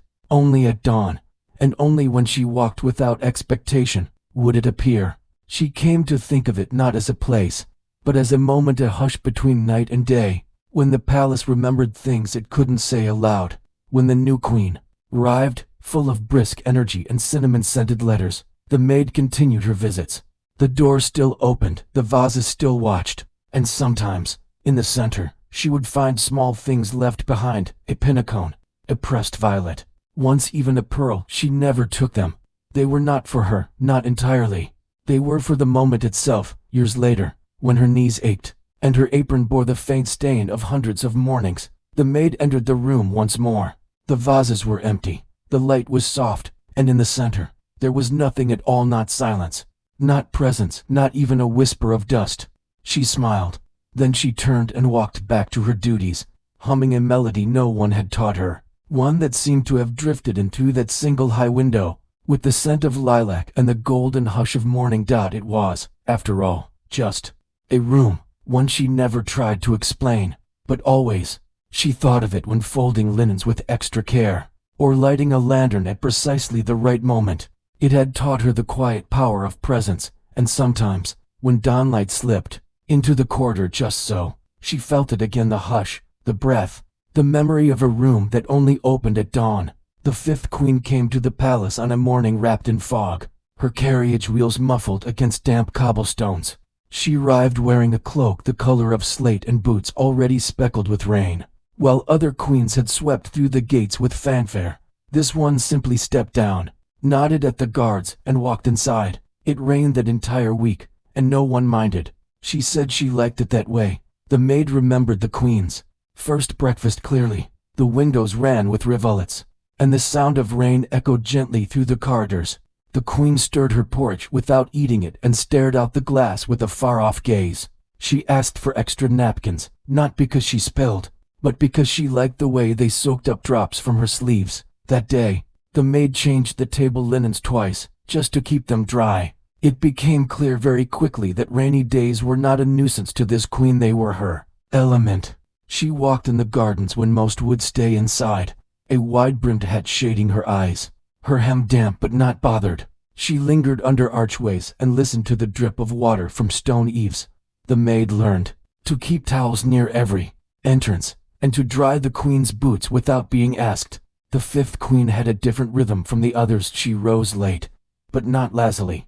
Her mornings were slow in a deliberate way, like each moment was being considered before it passed. She often stood at windows, not watching anything in particular, just listening. She said the rain had many voices, some pleading, some laughing, some just existing. The maid listened too, though she heard fewer words. On days of heavy rain, the palace became quieter, conversations grew softer, steps more thoughtful. The staff moved through halls lit with gray light, as if the entire building had donned a cloak like the queen's. The maid adjusted her duties to match the softened world. She polished with slower strokes, carried trays with extra care, and found herself breathing more deeply, more slowly. The queen liked pale colors, not for fashion, but for how they looked against the sky. She chose linens and creams and washed-out blues. She asked the maid to place rain-glossed pebbles on her windowsill. She said they made her feel grounded. Once, she gave the maid a pebble too small and smooth, cool to the touch. The maid kept it in her apron pocket and held it when the palace grew too loud. The queen rarely gave orders. Instead, she made wishes aloud, and they were fulfilled. "I wish there were a way to keep the sound of rain on glass," she once said. The next day, the maid lined the windows with bowls and cups to catch the drips. It wasn't quite the same, but the queen smiled. Afternoons were often spent in the music room, not for playing but for listening. The queen would ask a single musician to play something slow. Without flourishes, the maid would sit just outside the door, folding handkerchiefs and letting the soft notes drift toward her like mist. Time moved differently in those hours, stretching like the horizon beneath rain-heavy clouds. Sometimes, the queen wrote letters. She used ink so light it nearly vanished, as if the words were meant only to be thought, not read. The maid delivered these letters to the post room. Though she doubted they were ever sent, the addresses were vague, and no return came. But still, she delivered them, handling each one as if it might dissolve in her hands. In the evenings, the queen often requested tea beside the hearth, but only if it continued to rain. The maid brought a special blend with lavender and fennel, served in the thinnest porcelain. They rarely spoke. The queen would sip and watch the fire, and the maid would wait, folding napkins in her lap. Once, the queen said, "It's not the rain I love, it's the way it makes everything else hush." Stormy nights brought a different energy. The wind rattled the shutters, and lightning danced beyond the tall windows. Yet the queen never appeared. Afraid, she would walk the halls in slippers, shawl pulled close, pausing by the tall windows as if greeting the thunder like an old friend. The maid followed a few steps behind, lantern in hand, just in case. One particular storm lasted 3 days. On the second evening, the queen took to the ballroom. No music played. She walked its length slowly, her reflection dimly trailing her in the polished floor. The maid stood by the doorway, watching. At one point, the queen stopped and looked at her. "Do you hear it? The sound between the rain? That's where the old things hide." After that, the maid began to listen more carefully. She noticed how the rain on different surfaces created a kind of rhythm: stone versus wood, slate versus glass. She found herself moving in time with it, folding sheets in a cadence that matched the tapping on her windows. The palace, too, seemed to breathe differently during storms. As seasons passed, the queen aged. but not visibly. Her hair turned silver, but her stride remained purposeful. She still walked in the rain, though now with a cane carved from willow. The maid made sure to dry it each evening and place it by her chair with the cloth of pebbles she had collected over the years. One day, the queen asked to be taken to the roof garden. The rain was light, barely more than mist, but the sky was a solid gray. The maid helped her up the winding stairs, step by step. They stood in silence as the city below blurred in the gentle drizzle. "It's the only time the world admits it doesn't know everything," the queen said. Eventually, the rain began to pass, not all at once, but in retreating drizzles and long pauses. The queen stayed indoors more. She requested the curtains drawn wider, the fire lit earlier. The maid kept the rhythm, though she knew something had changed. The air no longer held that electric weight. The pebbles dried. The queen's final request was for silence, no mourning, no black fabrics, no fanfare, just quiet and rain, if possible. It came the night she passed a soft patter, almost grateful in tone. The maid sat by her door, listening. She folded napkins with damp fingers and watched the drops race down the glass. Now, years later, the maid still listens for that rain. Not every day, but often enough. She keeps the pebble in her apron pocket and places bowls beneath the windows. Whenever a storm rolls in, some say she imagines it, that the queen was melancholy. But the maid knows better. Rain was never sadness. It was remembering, and in the folds of linen, the clink of a teacup, the hush of footsteps in a hall lit by gray morning light, the queen lives on. And whenever the rain begins again, the palace grows quiet, just as it did then, and the maid folds another napkin, smoothing the corners with care, listening not to the storm, but to the space it leaves behind. The corridor began just beyond the east wing, past a door that never creaked and a tapestry depicting a swan with a golden ribbon in its beak. Most palace residents passed it by without noticing. It had no obvious destination, no purpose clearly marked on any map, yet the maid walked its length each evening, drawn by something she never named. It was a strange corridor, too long to be practical and too curved to see its end. The walls were of pale stone that never gathered dust, and soft light always seemed to filter in from nowhere. No windows, no torches, just an ambient glow, like the memory of sunlight in a dream. Her footsteps made no sound there. The corridor was not on her list of duties. No one had ever asked her to go, but still she did. Every evening after folding the linens and sweeping the hearths, she would take off her apron, hang it neatly by the linen room, and slip away, quiet as a hush. There was something soothing in that gentle curve, something restful in the way it pulled her forward. Sometimes, as she walked, she imagined the corridor had grown since yesterday, that the turn ahead was just a little farther, the curve more pronounced. She would pass a small marble bench that had never been there before, or brush her fingers against ivy that hadn't touched that wall the day before. But she never questioned it. Palaces were like that, alive in their own way. Once, she encountered another figure coming from the opposite direction. At first, she assumed it was a guard, but as the figure approached, she realized it was herself or someone who looked just like her. They passed one another with a polite nod, neither stopping. She didn't mention it to anyone. It seemed too natural to be remarkable. One evening, as she rounded the gentle bend, she found a small table waiting against the wall. On it sat a folded cloth and a pair of gloves she had lost the previous winter. The cloth was iron flat, her initials stitched into the corner in pale blue thread. She picked it up, ran her fingers along the embroidery, and placed it back. The corridor never frightened her. It did not echo with whispers or flickering shadows. It was not cold or musty. Rather, it carried a sense of waiting, not impatient, but patient, like an old friend ready to listen when the time came. Sometimes she whispered a thought aloud. "The lilacs bloomed early this year," she might say, or "I missed the quiet of the third queen's mornings." The corridor never answered, but the silence afterward always felt deeper, more thoughtful.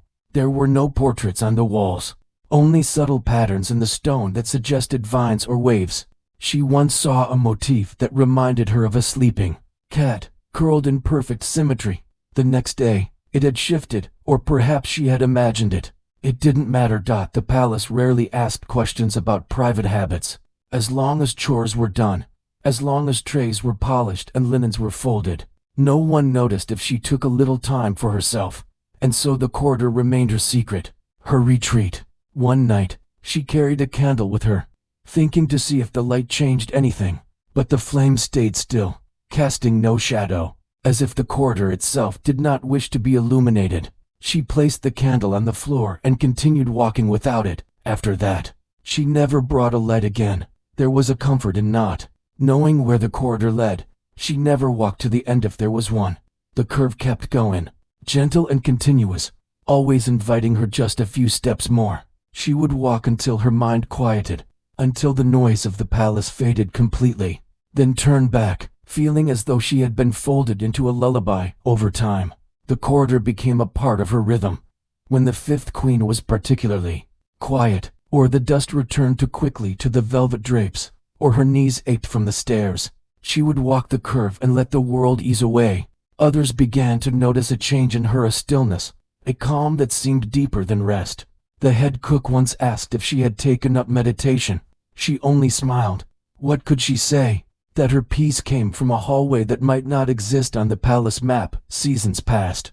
The cat still claimed her cushion. The clock still ticked, out of sync. But the maid felt less bound by time. Each evening, as the lamps dimmed and the fires lowered, she returned to the corridor, never questioning its origin or its rules. One evening, long after most had retired, she found something new. A doorway stood just off the bend, small, unmarked, with a brass knob warm to the touch. She placed her hand on it but did not turn. Some part of her understood that this was not a moment for impulse. She stepped back, bowed slightly, and continued walking. She did not tell the others. The corridor was hers, and whatever it offered belonged to her in the quietest way. The door would wait, or it wouldn't.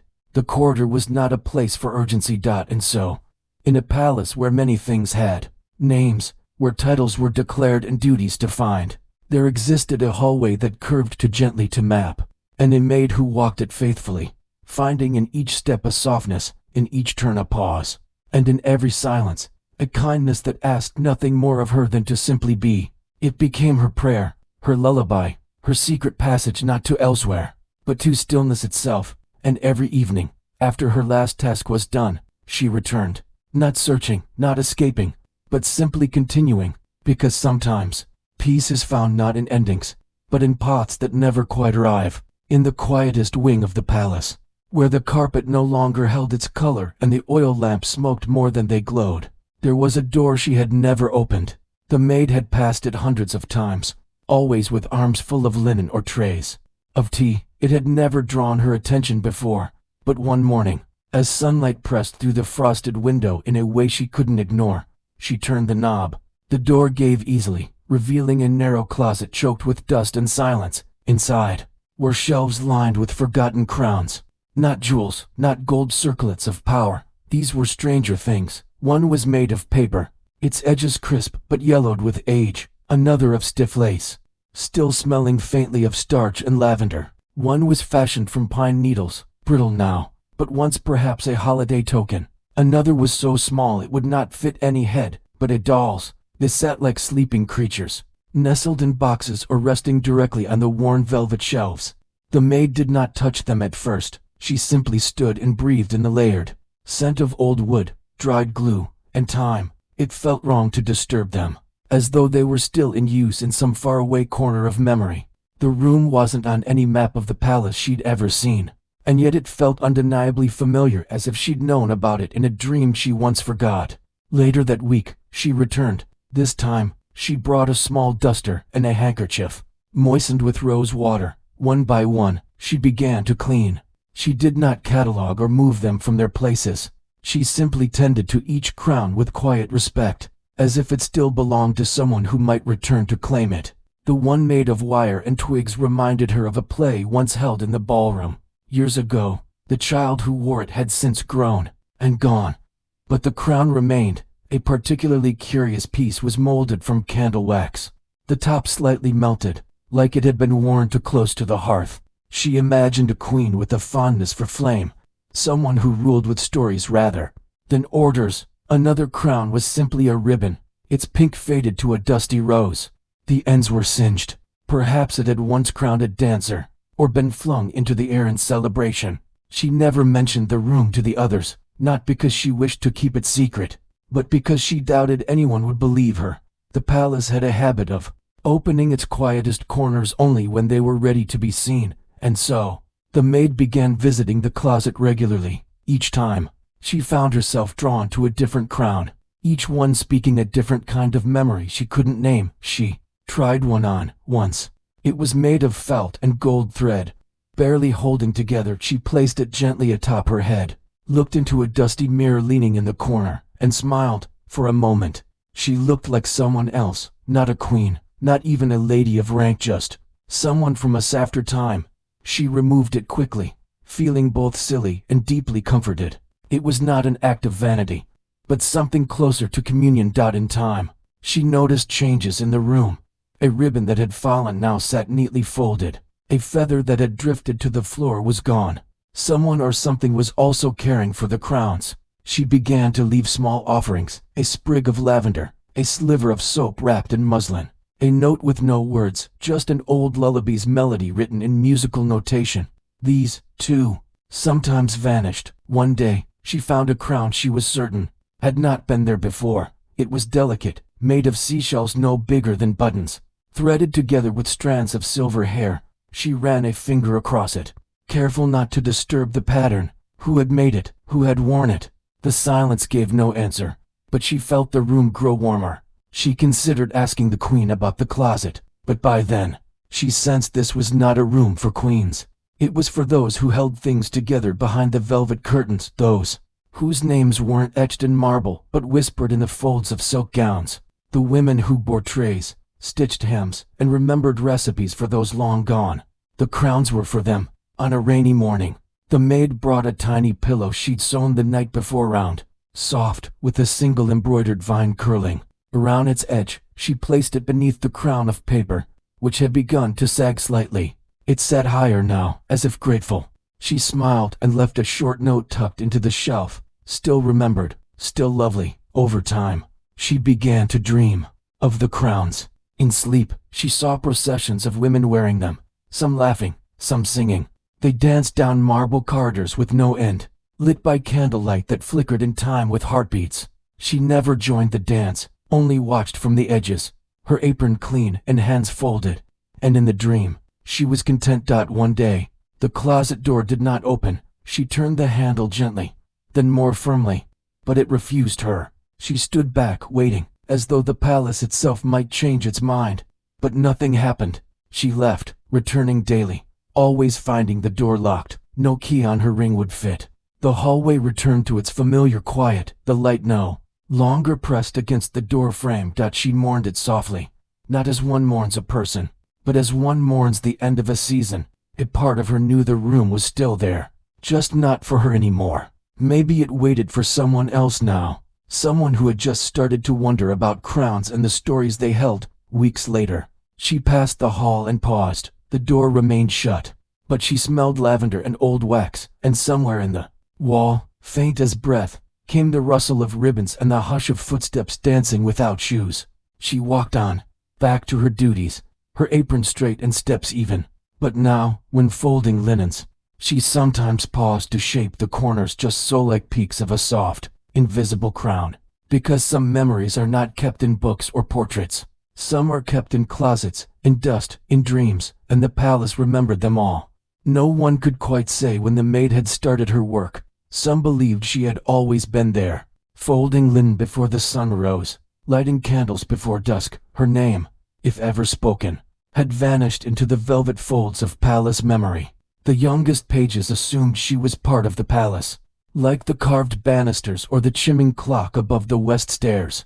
She seemed as fixed as stone, and yet as quiet as the breath between words. The fifth queen had her routines, as all queens did.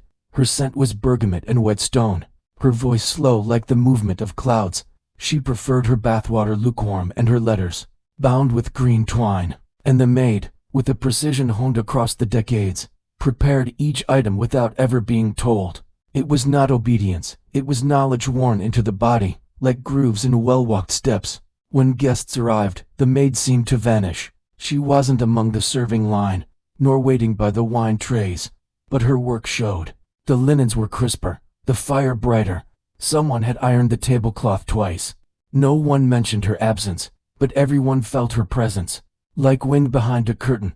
There had been moments when she might have asked for more, a title, perhaps, or a name stitched onto her uniform, but she never did.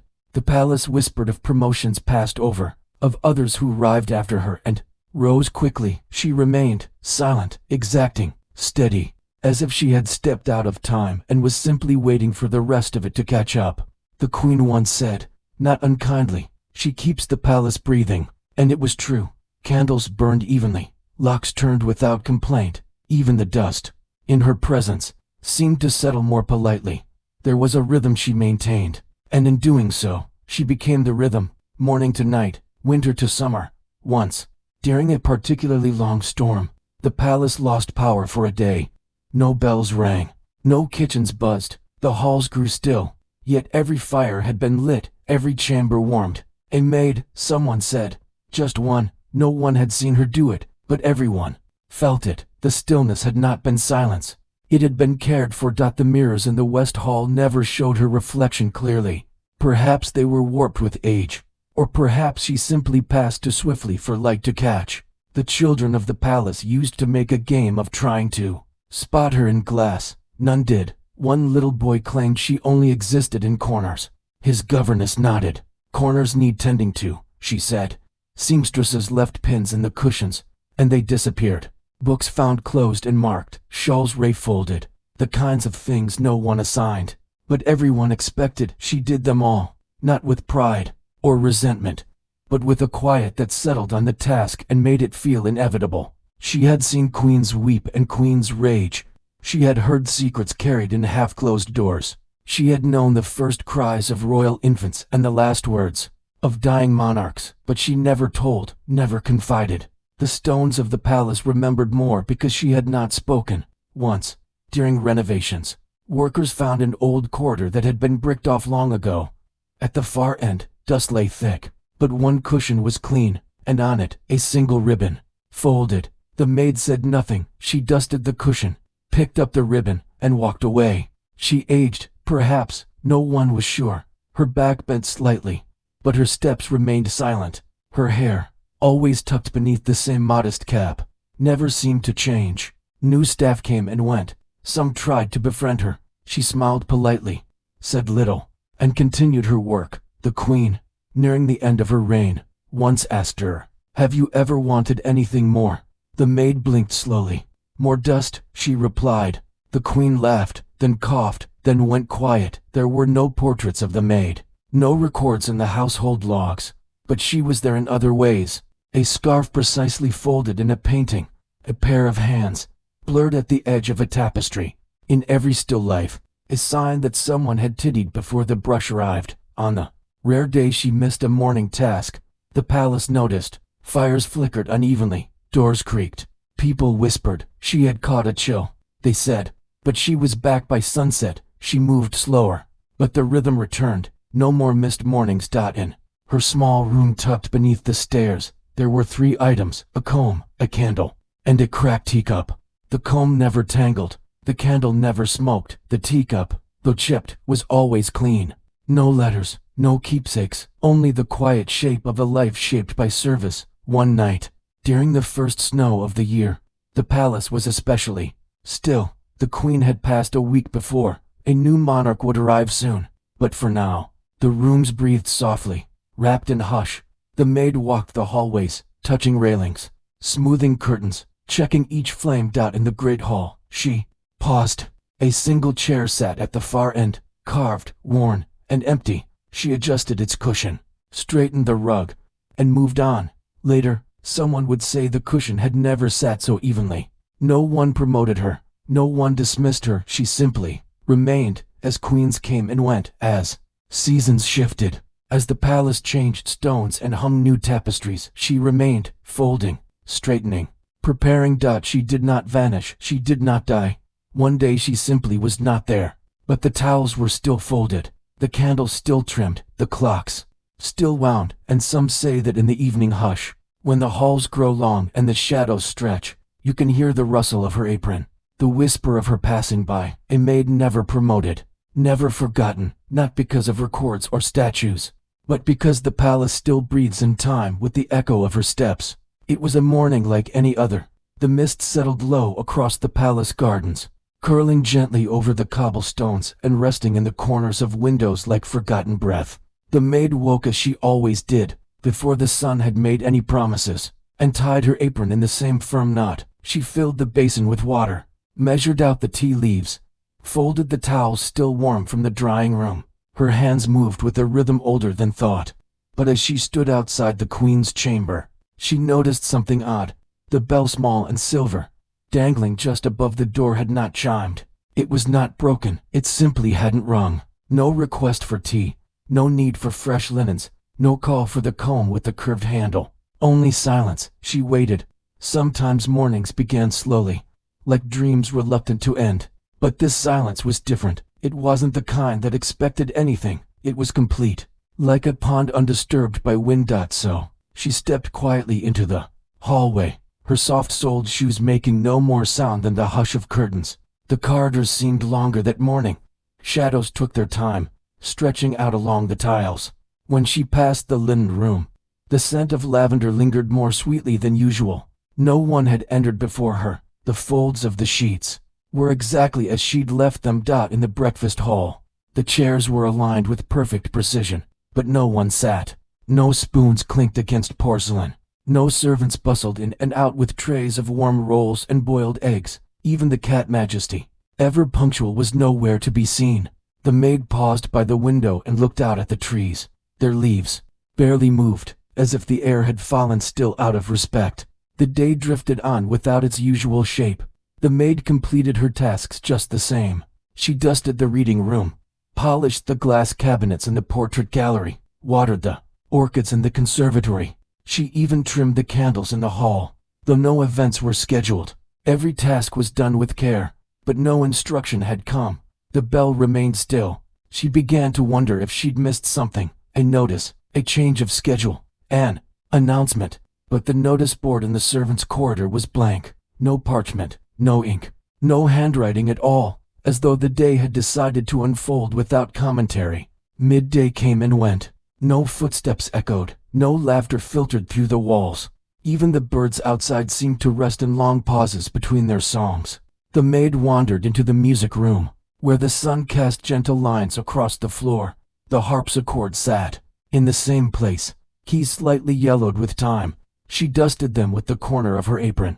Even though they did not need it, there was a strange kind of freedom in the absence of orders. For the first time in what might have been years, the maid walked without direction. She chose her steps. She entered rooms simply because she hadn't visited them in a while. She stood in the west corridor and stared at a painting she'd passed 1,000 times, but never looked at. A queen from long ago, seated in velvet, her gaze turned just slightly away, as if she too were listening for a bell that never rang. By mid-afternoon, she found herself outside the door to the queen's private garden. The gate, usually locked until summoned, stood ajar. A breeze lifted a corner of her sleeve, and for a moment, she hesitated. Then she stepped through. The garden was still in bloom.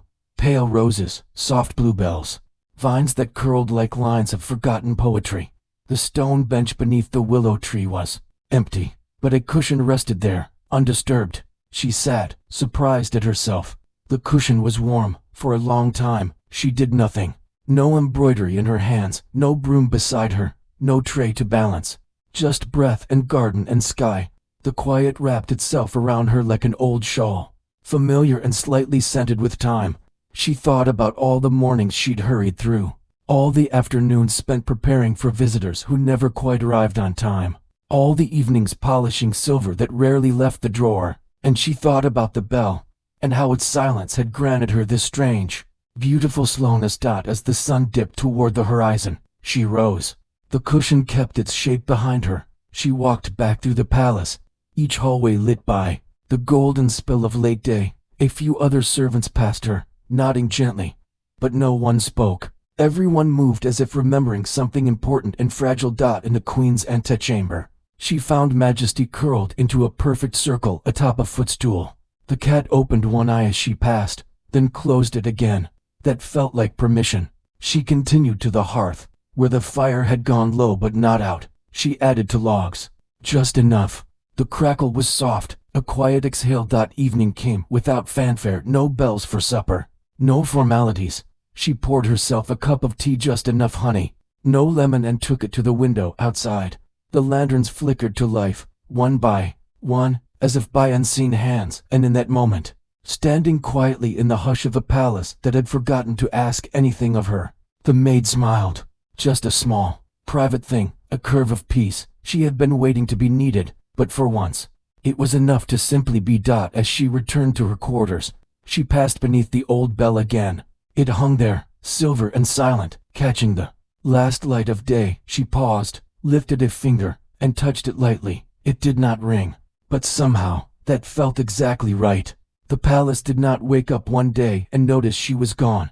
There was no alarm, no missing item, no farewell whispered through the corridors. Her absence was not sudden but slow, like sunlight leaving a room over hours. One day, the teacups she usually polished no longer bore her fingerprints. Another day, the corners of the napkins did not have their usual crisp fold.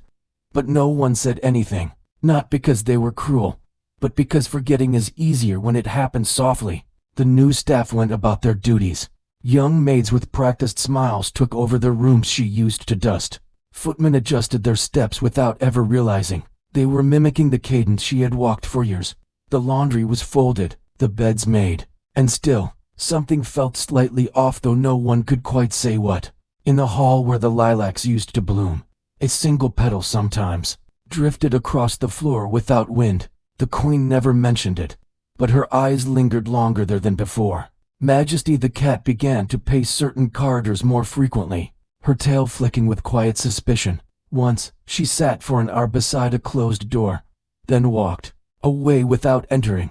There were objects in the palace that still bore the marks of the maid. A ribbon tied in a way no one else tied things, a cushion fluffed to a very particular firmness, a jar of preserves stored on the left side of the shelf. Even though the cook preferred the right, habits lingered, and though no one spoke of them, they shaped the days. The queen did not ask after her, not out of neglect, but out of a deeper, more confusing knowing, as if she felt that asking would acknowledge a shift too delicate to name, and so she simply let things unfold. She still had her tea, still wore her shawls, but sometimes she would stop in the hallway, look around slowly, and shake her head without explanation. One day, the hallway where the maid once lit candles each dusk was suddenly darker. The candles were still there, still fresh, but no one thought to light them.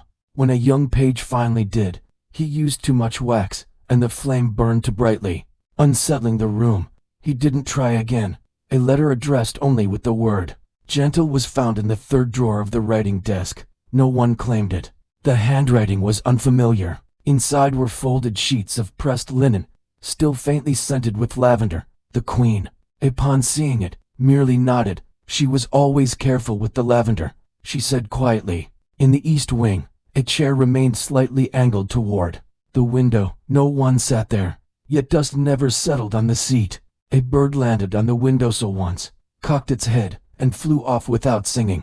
Beneath the chair, a forgotten hairpin shimmered in the afternoon light, untouched. The linen closet, once kept in perfect order, developed a peculiar quirk. No matter how carefully items were placed, the shelves would reorganize themselves overnight, stacked by color, by texture, by use.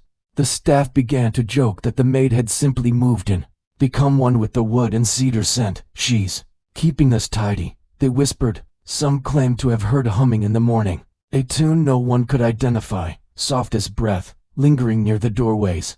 A seamstress said she saw a shadow moving behind the curtains, even though the sun was directly overhead. But when she checked, the room was empty, save for a pair of perfectly folded gloves. The queen started leaving her letters unsent again. She sealed them with wax and tucked them in drawers, beside dried lilac petals or a single cat whisker. She never read them aloud. When asked, she only smiled and said, "They're not for reading, just for keeping." One afternoon, Majesty the cat returned to the cushion the maid had once stitched. She circled it once, twice, then settled with a sigh so faint it might have been imagined. That night, the palace was quieter than usual. The wind outside shifted, and even the chandeliers seemed to sway slower. By now, most had accepted that she was no longer among them, yet no one used her name, not because it was forbidden, but because it had never been said aloud often enough to remain. She had become something else, a pattern, a rhythm, a presence felt more in the absence of error than in recognition. And so the palace continued, not empty, not quite whole, like a melody missing its lowest note, but still able to hum. The sheets remained smooth, the trays gleamed, but the warmth in the work, the quiet intention behind each movement seemed less steady, as if the hands now performing these rituals did so from memory, rather than from care. The queen once dreamed of her. She awoke with tears in her eyes and did not speak of it, but she left a comb on the pillow beside her, just for one night. In the morning, it was gone. A single lilac petal had taken its place. No one saw the maid leave. Perhaps she didn't. Perhaps she simply turned a corner one day and kept walking, folding herself into the folds of the drapes, the seams of the uniforms, the hush between footsteps. The palace did not grieve loudly. It simply sighed and shifted slightly in its silence. In the end, the palace gently forgot her, but the kind of forgetting that remembers in texture, in scent, in the tilt of a chair or the softness of a flame, a forgetting that knows the shape of what once was, even as the name escapes the tongue. And so she remained, and did not remain, a ghost not of tragedy, but of presence, a maid whose departure was no louder than her service, and whose legacy was no more than a room prepared well, a life lived gently, and a palace that once breathed a little easier for her being in it. At night, when the halls fall still and the last candle flickers out, some say a soft footstep can still be heard, not echoing, not rushing, just continuing. Okay, tonight we've come to the end of a quiet story, a tale whispered through velvet corridors, folded into napkins, sewn into silken pillows, and carried gently by a maid who never asked for more than her duties. If you're still awake, I invite you to let the final words of this gentle journey settle around you, like the soft weight of a favorite blanket. Imagine now the palace, as it stands in the early hours before dawn. All is still, the drapes hang motionless, the hallways echo only the hush of memory, fires have long died down to embers, and the silver trays in the kitchens lie quietly stacked, waiting for morning. Even the clocks, so abundant and contradictory, have ceased their ticking in agreement for once. The maid is not seen, but traces of her remain. A corner of a bedsheet smoothed flatter than the rest, a cup of tea that steams beside a window no one remembers opening, a shawl gently draped over a chair where no one sat. She has become something more than visible. She is presence itself. There is no formal farewell for someone like her, no carriage ride into the distance, no pension, no speech of gratitude. She left, or perhaps simply slipped deeper into the fabric of the palace itself. Some say she stepped into the linen closet and never came out. Others say she folded herself into the file embroidered napkin, tucked inside a drawer no one opens. The queens are gone, or at least no longer reign. Their perfumes faded, their rules unwritten, their names etched in dusty ledgers. But sometimes, when the wind moves through a cracked window just right, or a curtain billows in a room believed closed, it feels as though their voices still murmur, soft and unsure, waiting to be remembered. And the maid, she lives on in these murmurs, in the rhythm of daily routines still carried out long after need, in the steady motion of hands folding linens no one will sleep in the gentle creak of floorboards that reply only to footsteps no longer there. The new staff does not speak of her, but they inherit her habits unknowingly. They fluff the pillows just so, polish the mirrors without looking too long. A young footman once asked why every broom is returned to the same closet. Bristles up. No one answered, but all agreed it was the right way. Some believe she was never just a maid, that she had another name once, forgotten like so many things, that she came with the palace, or stayed for it, or belonged to no time at all. But perhaps that is the nature of certain souls, to exist not as people in history, but as its breath outside. Snow has begun to fall. It lands softly on the stone steps, layering the courtyard in a hush of white. There are no footprints yet. The world is being remade in silence. Somewhere deep in the west wing, a single candle burns, though no one recalls lighting it. Its glow spills across the tile in golden pools, as if tracing the steps of a dance long since finished. You, dear listener, have traveled far through time tonight, through chambers and gardens, through echoes and silences. You have walked beside a woman whose name may never be spoken, yet whose presence was felt in every gesture, every neatly folded cloth, every room made ready. Her story was never written in books, it was not inscribed on stone, and yet here it is alive in your ears, now part of your breath. And what is history, if not a memory carefully kept, a kindness folded into layers, a life lived not for glory, but for care? The maid did not seek honor, she asked for no monument, yet something in her way of being and her soft steps, an unwavering rhythm left the palace. More than it was before, it taught silence to sing, it taught time to fold gently, like pressed linen. Now, let your eyes grow heavy, let the images of polished mirrors, curling corridors, forgotten crowns, and cats who rule without a throne all drift into the quiet corners of your mind. Let the scent of lilac and the flicker of a hallway lamp blur into dream. If there is a lesson here, it is not one shouted or declared, it is one whispered. Perhaps it's this, that constancy is a kind of grace, that presence is a form of devotion, that to serve with care, without expectation, is to leave behind a legacy more enduring than any monument. Or perhaps the lesson is no more than a lullaby, that lives pass, queens come and go, but the thread that binds all things, the hand that smooths the blanket, lights the candle, pours the tea, remains quiet, gentle. UNDEMANDING. So sleep now, you are safe. The halls are warm, the palace breathes slowly, the maid has dimmed the lights, the ghosts are soft tonight, and the world, like a folded sheet at day's end, waits for no more than rest. Thank you for walking this path with us. Thank you for listening with open ears and a quiet heart. May your dreams be calm, your night long and gentle, and may the hush of a forgotten palace follow you like a lullaby into sleep. Good night.